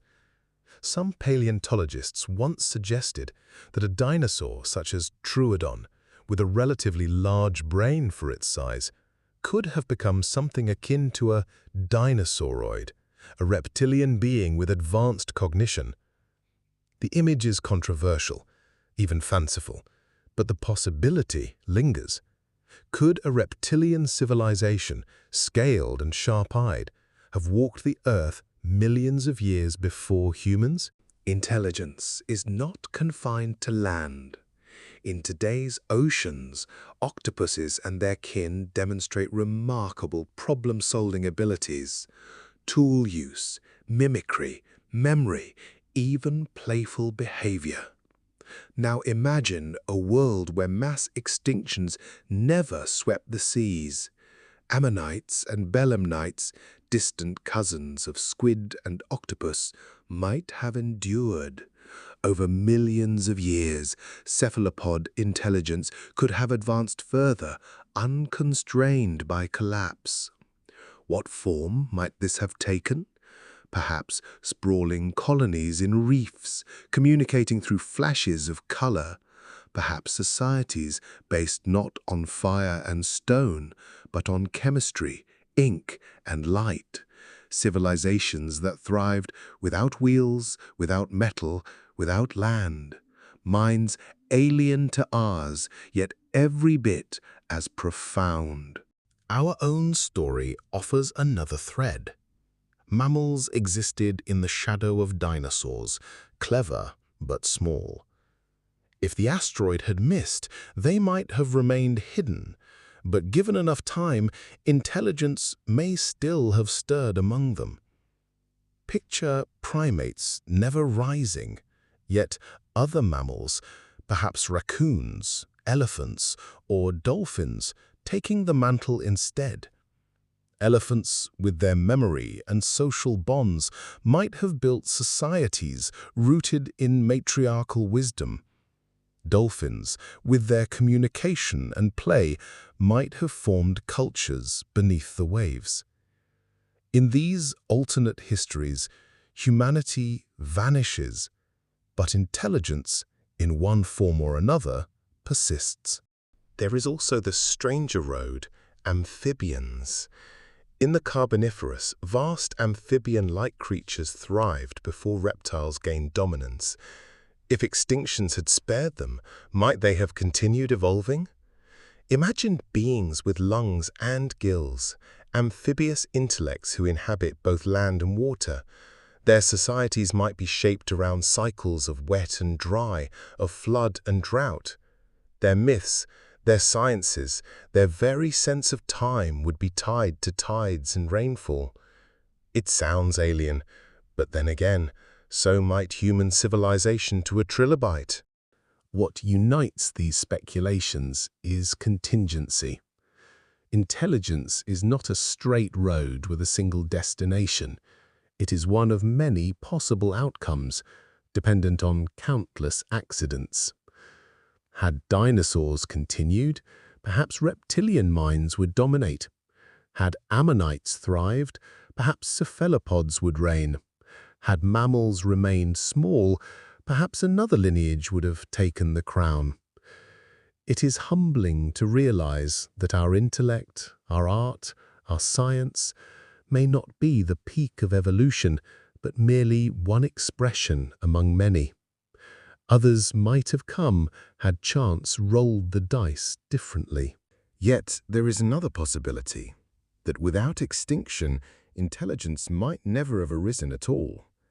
Dinosaurs, though successful, thrived for millions of years without evolving human-level intellect. Cephalopods, brilliant as they are, remain solitary and short-lived. Perhaps intelligence is not inevitable.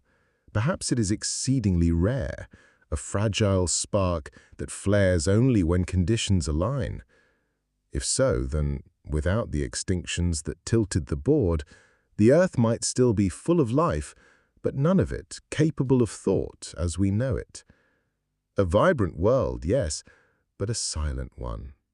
Alternate histories invite us to imagine not only different creatures, but different minds. Minds with feathers, with scales, with tentacles, with gills.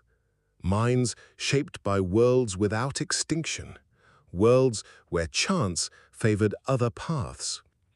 The rise of intelligence in this light is not a single triumph, but one of many roads.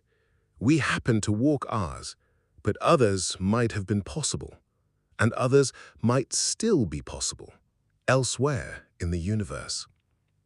As we close this door, we open the 15th, the ecosystems of alternate Earths. If mass extinctions had never happened, how would the world itself look? What landscapes, what skies, what oceans might we walk through today?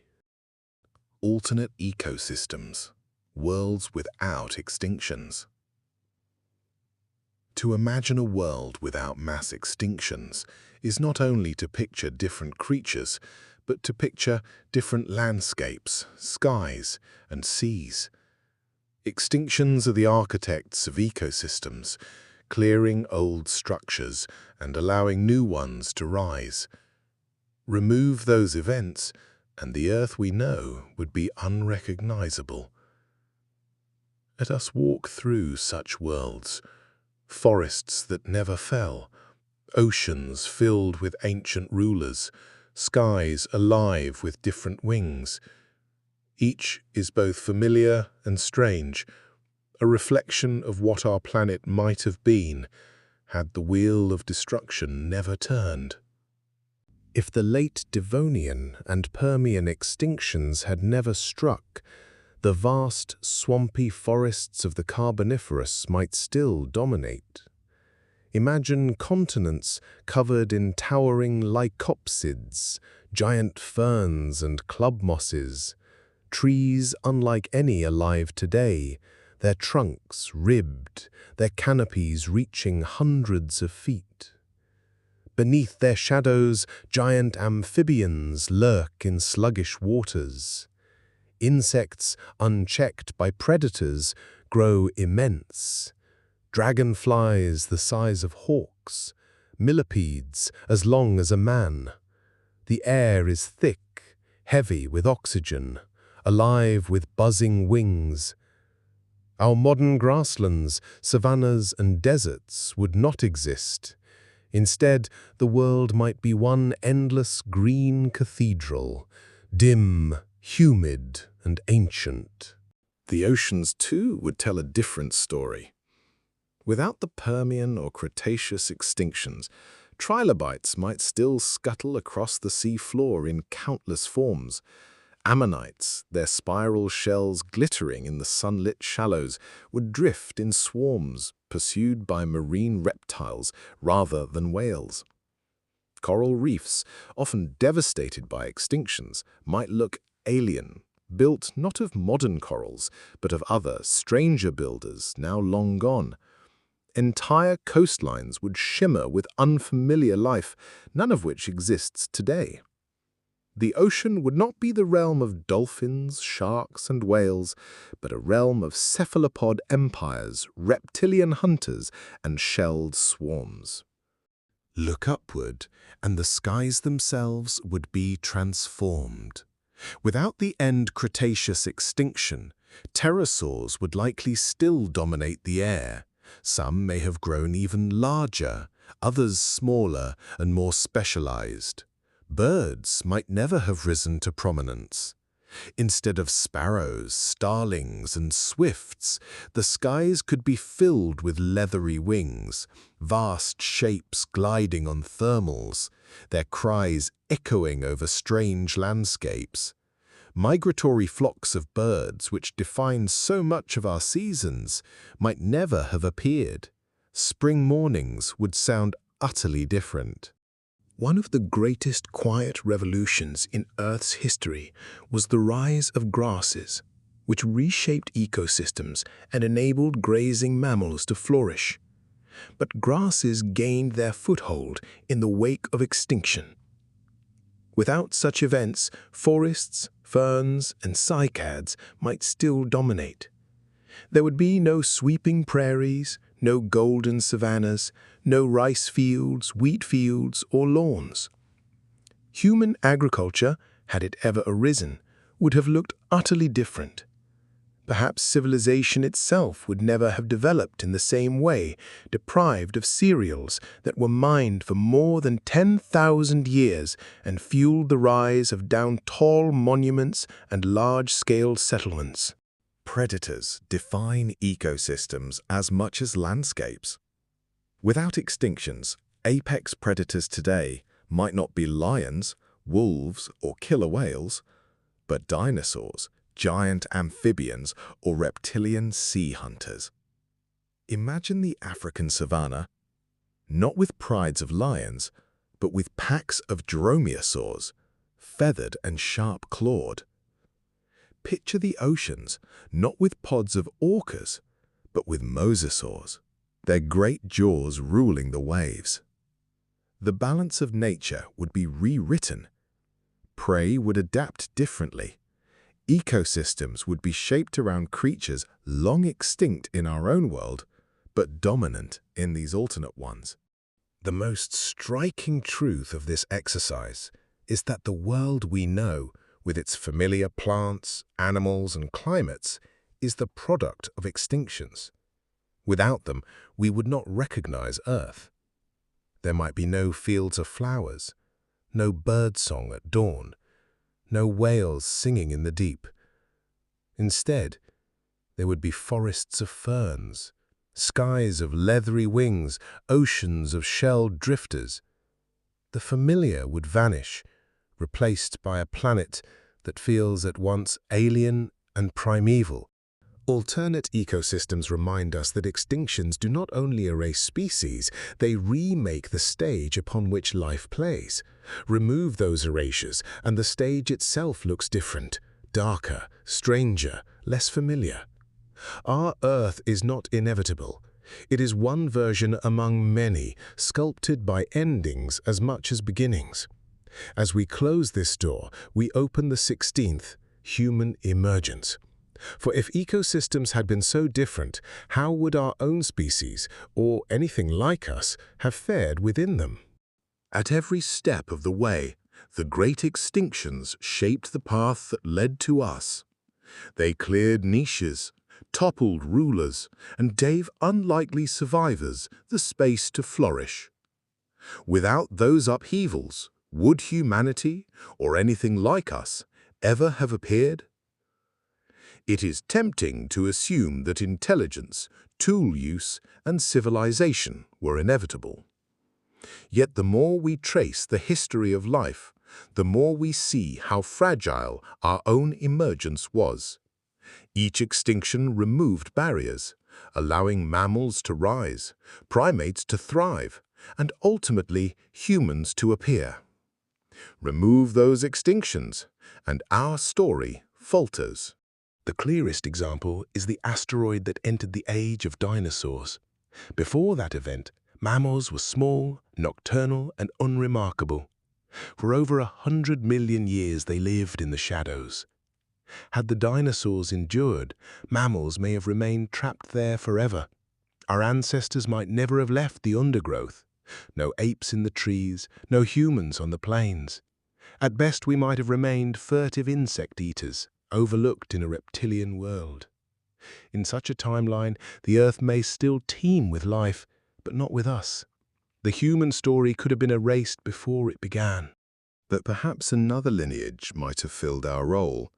Dinosaurs, cephalopods, or even intelligent birds might have taken paths towards culture, communication, and tool use.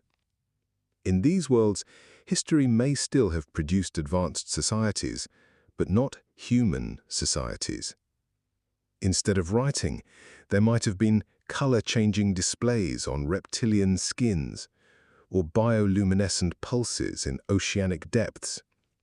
Instead of architecture of stone and steel, there might have been structures woven from coral, built by cephalopod engineers.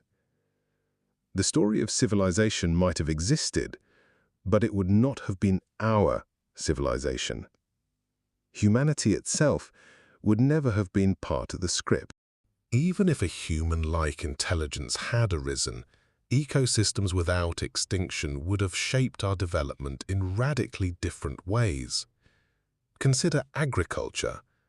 Our staple crops, wheat, rice, maize, depend on grasses. Yet grasses spread widely only after extinctions reshaped ecosystems. Without them, the world may never have offered us fields of cereal plants. Human civilization, built upon farming, might never have taken root.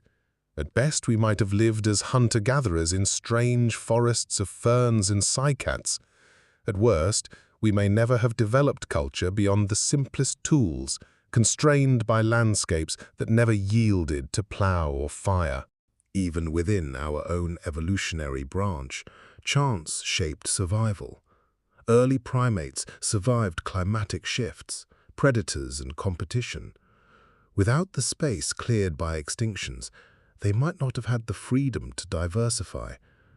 Had even one event unfolded differently, a drought more severe, a predator more numerous, our lineage might have vanished.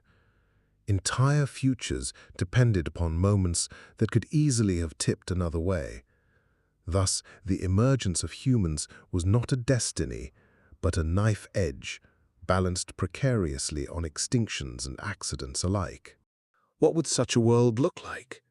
Imagine standing in a Cretaceous jungle surrounded by giant reptiles, bird-like dinosaurs, and flowering plants just beginning to spread. No humans ever appear. Or picture an ocean ruled by cephalopods, where intelligence blooms but never leaves the water. No fire, no wheels, no cities, only alien minds in alien seas.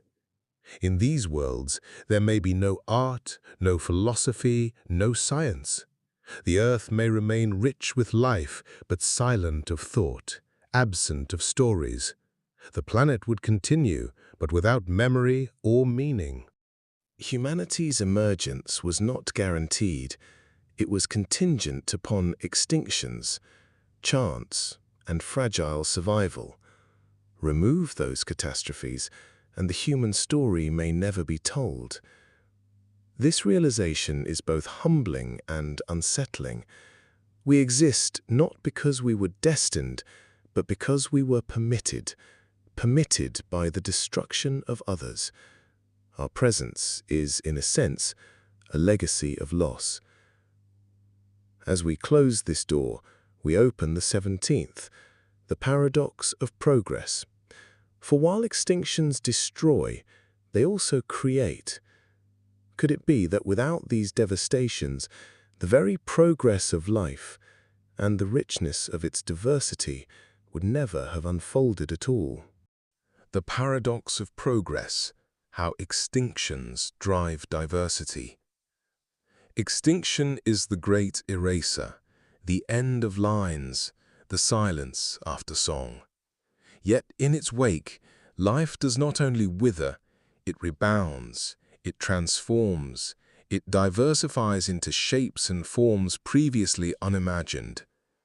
This is the paradox, that the very events we see as destructive are also the engines of creation.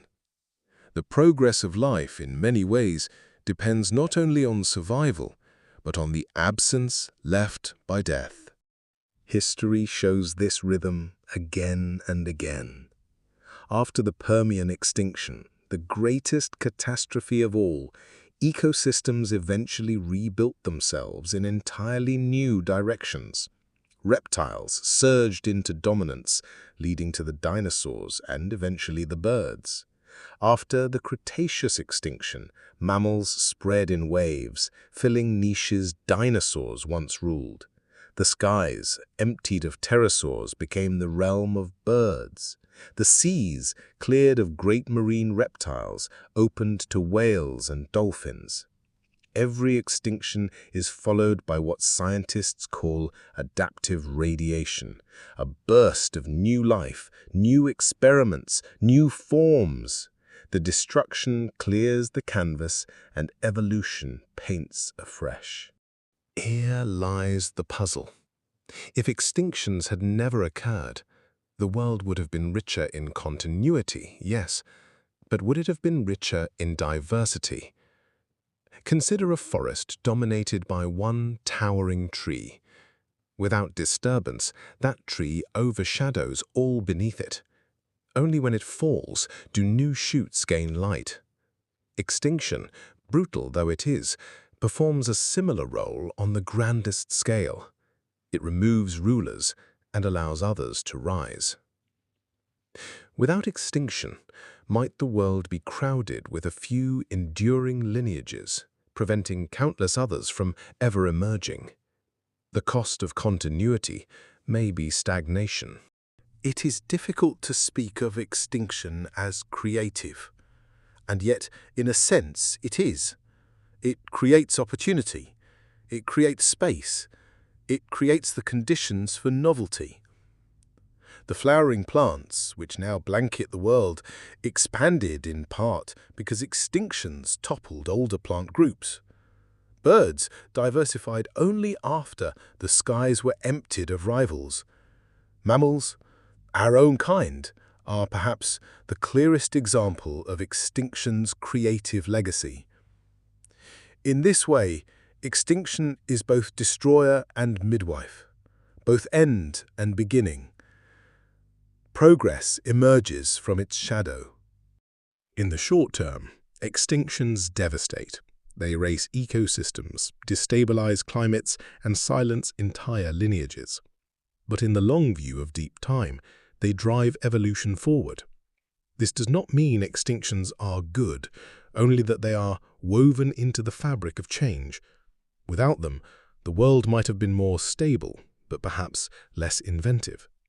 The richness we see today, from coral reefs to tropical forests, from elephants to hummingbirds, is the outcome not only of survival, but of collapse. This paradox includes us. We are, in one sense, beneficiaries of catastrophe. Our very existence is tied to the fall of dinosaurs. Our cultures, our cities, our sciences, all of it is a legacy of extinction. Without such destruction, we would not be here to contemplate it. We are both the inheritors of tragedy and the evidence of its transformative power. This knowledge sits uncomfortably with us, To admit that our progress was bought with the loss of others is to confront the ambivalence of history. But it also reveals the strange, intertwined nature of endings and beginnings. Extinction, then, is not only the end of stories, it is also the beginning of new ones. It narrows the present, but expands the future. It silences voices, but allows new ones to speak. This is the paradox of progress, that creation is born from destruction and diversity from loss. As we close this door, we open the 18th, our own age. For now the question turns to us.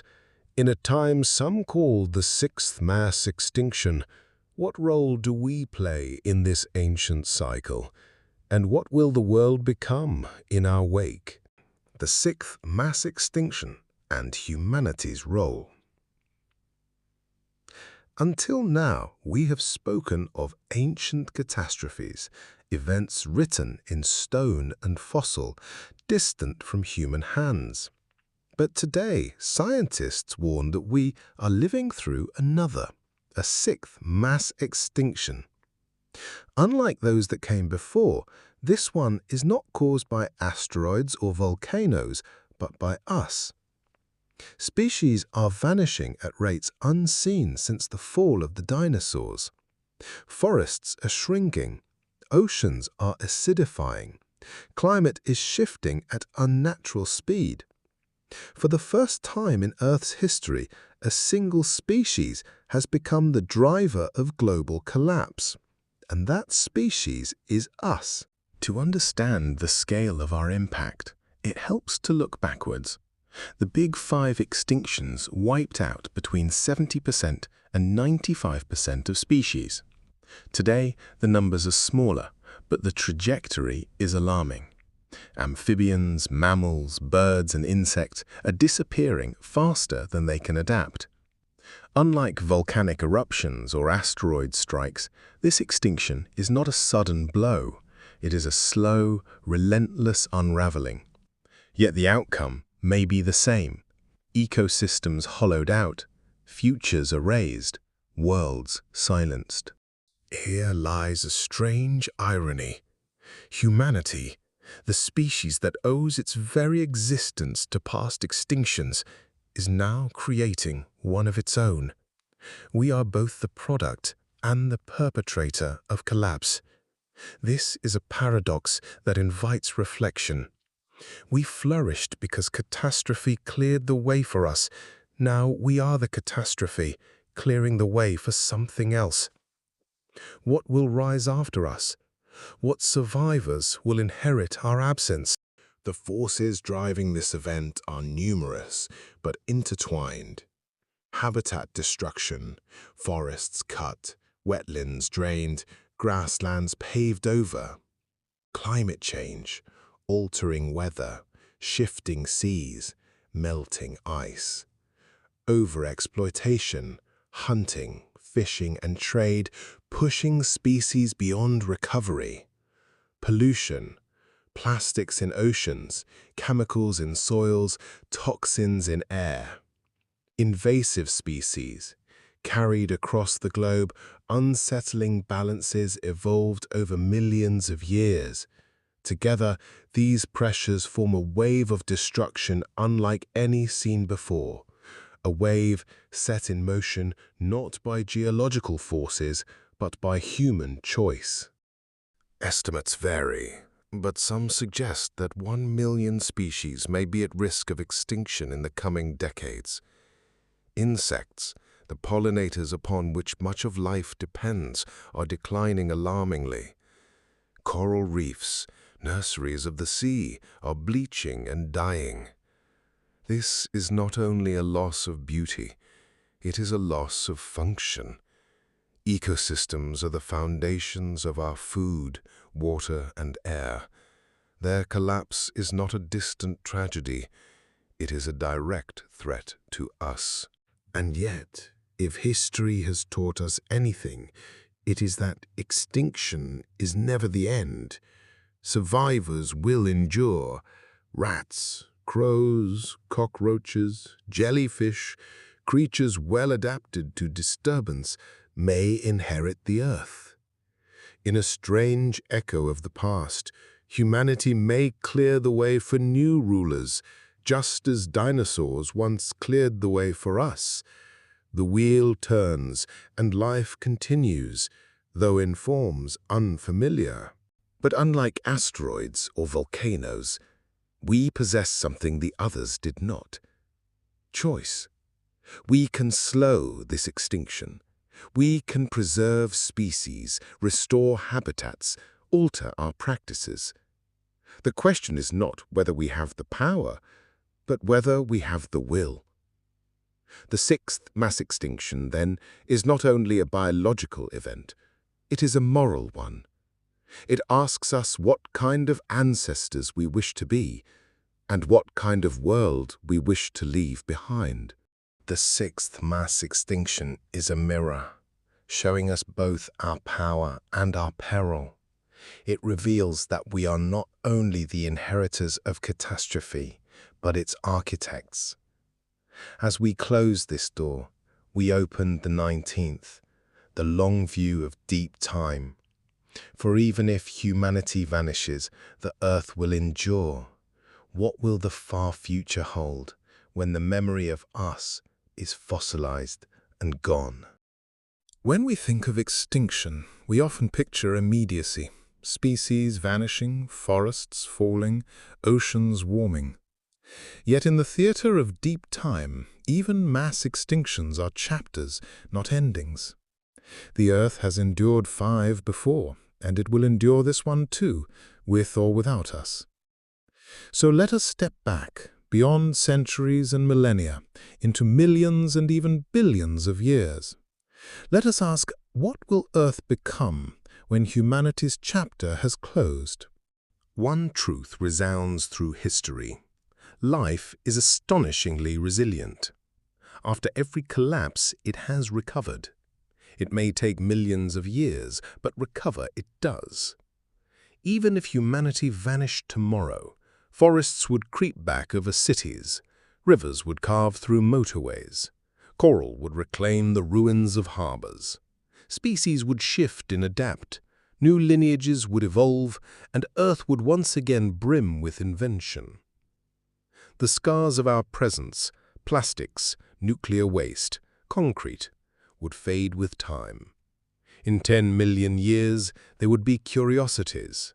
In 100 million, they would be whispers. In 500 million, they would be gone. Imagine a geologist of the far future, millions of years from now, perhaps not human, but some descendant of survivors.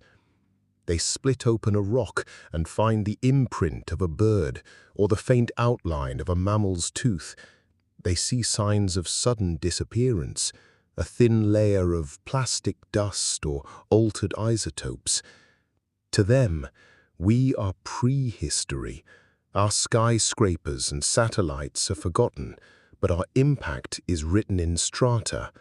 Just as we peer back at ammonites and trilobites, they would peer back at us. Every extinction is followed by radiation. What forms might the future take? In the seas, fish may give way to entirely new lineages. Jellyfish, resilient to warming and acidity, may flourish. Intelligent cephalopods could rise, their minds evolving in the depths. On land, birds, descendants of dinosaurs, may continue their reign, branching into astonishing new forms. Rodents and primates could diversify into shapes unrecognizable. In the skies, new flyers may emerge as insects or even reptiles reclaim aerial niches. Whatever the forms, life will not stand still. It never has. Beyond biology, the Earth itself will change.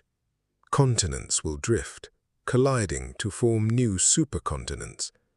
Mountains will rise, oceans will close, climates will transform, These shifts will create new arenas for evolution. Species will adapt to deserts, ice, rainforests, and plains as they always have. Each change, each upheaval, is an invitation to invention. From the long view, extinction is not only a loss, it is a turning of the page. What of us, then? In deep time, our legacy is humbling. The pyramids, the Great Wall, the skyscrapers of our cities, all will erode. Our languages, our art, our cultures will vanish. Only fragments in rock will remain. The Anthropocene, as geologists call it, will be marked by a thin layer, altered carbon, plastic residues, bones of domestic animals in strange abundance. That is how we will be remembered, not in monuments, but in geology.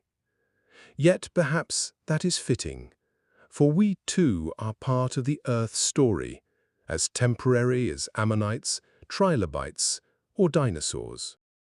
There is a strange comfort in this perspective.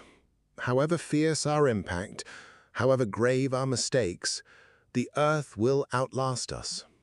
Life will continue. Evolution will go on painting its endless patterns. Extinction, whether caused by asteroid, volcano, or humanity, is never the end of life. It is the end of one arrangement, one moment, one cast of characters. The play continues, endlessly rewritten. And so, as we close the 19th door, we glimpse the vast horizon of time. Humanity is a chapter, not the whole story. Our extinctions and creations, our triumphs and mistakes are all threads in a tapestry far older and far larger than us. The 20th and final door awaits. It is here we return to the heart of the question. What if the mass extinctions had never happened? What would that alternative Earth mean, and what does it teach us about our place in the story of life? We have walked through a vast history, from the Ordovician seas to the Cambrian forests, from the fall of the dinosaurs to the rise of humankind. We have seen extinctions tear life down, and then watched as evolution built anew.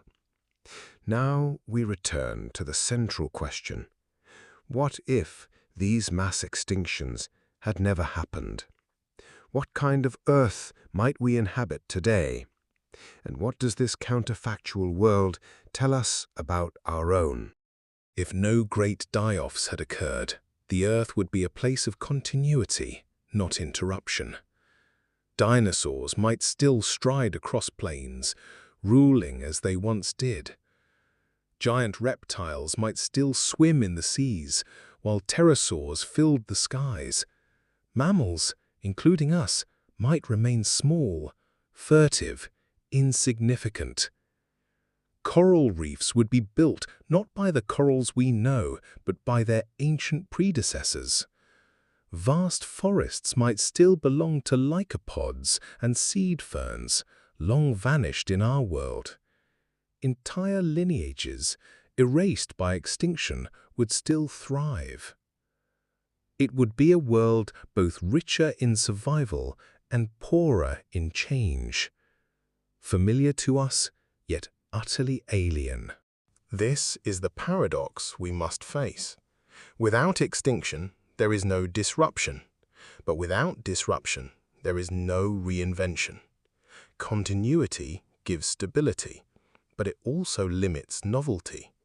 In an unbroken world, life may have been more crowded, but perhaps less diverse. The dominance of dinosaurs, or trilobites, or ancient fishes, may have held back the flowering of others. The very creatures we marvel at today, birds, mammals, flowering plants, might never have emerged at all. And so the thought experiment cuts both ways. Extinction is tragedy, but it is also transformation. This brings us back to our time, to the sixth extinction unfolding now.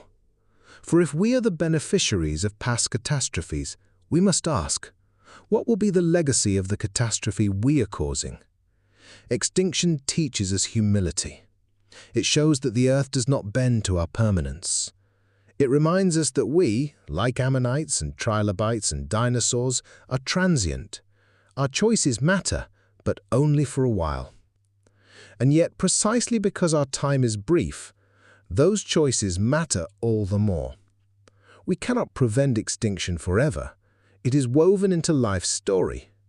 But we can decide whether we hasten it or whether we allow life to flourish for longer, richer, fuller. In this alternative Earth, one thing is almost certain. We would not exist. Without the fall of the dinosaurs, mammals would never have risen to dominance. Without the crises that shaped ecosystems, our primate ancestors would not have flourished. Without the peculiar sequence of chance and catastrophe, there would be no we to ask these questions. Our absence is the price of unbroken continuity. A world without mass extinctions would be a world without us. What if extinctions never happened? It is a question that reveals the knife edge on which life balances. Too much destruction, and worlds collapse. Too little, and worlds stagnate. The rhythm of loss and renewal shapes the path of evolution itself. For us, this thought experiment is more than curiosity. It is a mirror. It shows us that we exist only because of extinction, and it warns us that what we do with extinction now will shape the far future. And so we arrive at the final door. Behind it lies not certainty, but humility. The Earth's history is not ours alone, and its future will not be either. Extinctions, however painful, are part of the fabric of life, both the destroyers of what was and the makers of what is to come. If the mass extinctions had never happened, we would not be here to wonder about them. That is the strange, sobering truth. Our very ability to imagine an alternative history is itself a gift of catastrophe. So we close the book on this journey with a paradox. We mourn the losses that cleared the way, yet we recognize that without them there would be no we to mourn at all. The Earth endures, life endures, and we, for a fleeting moment, are part of that story.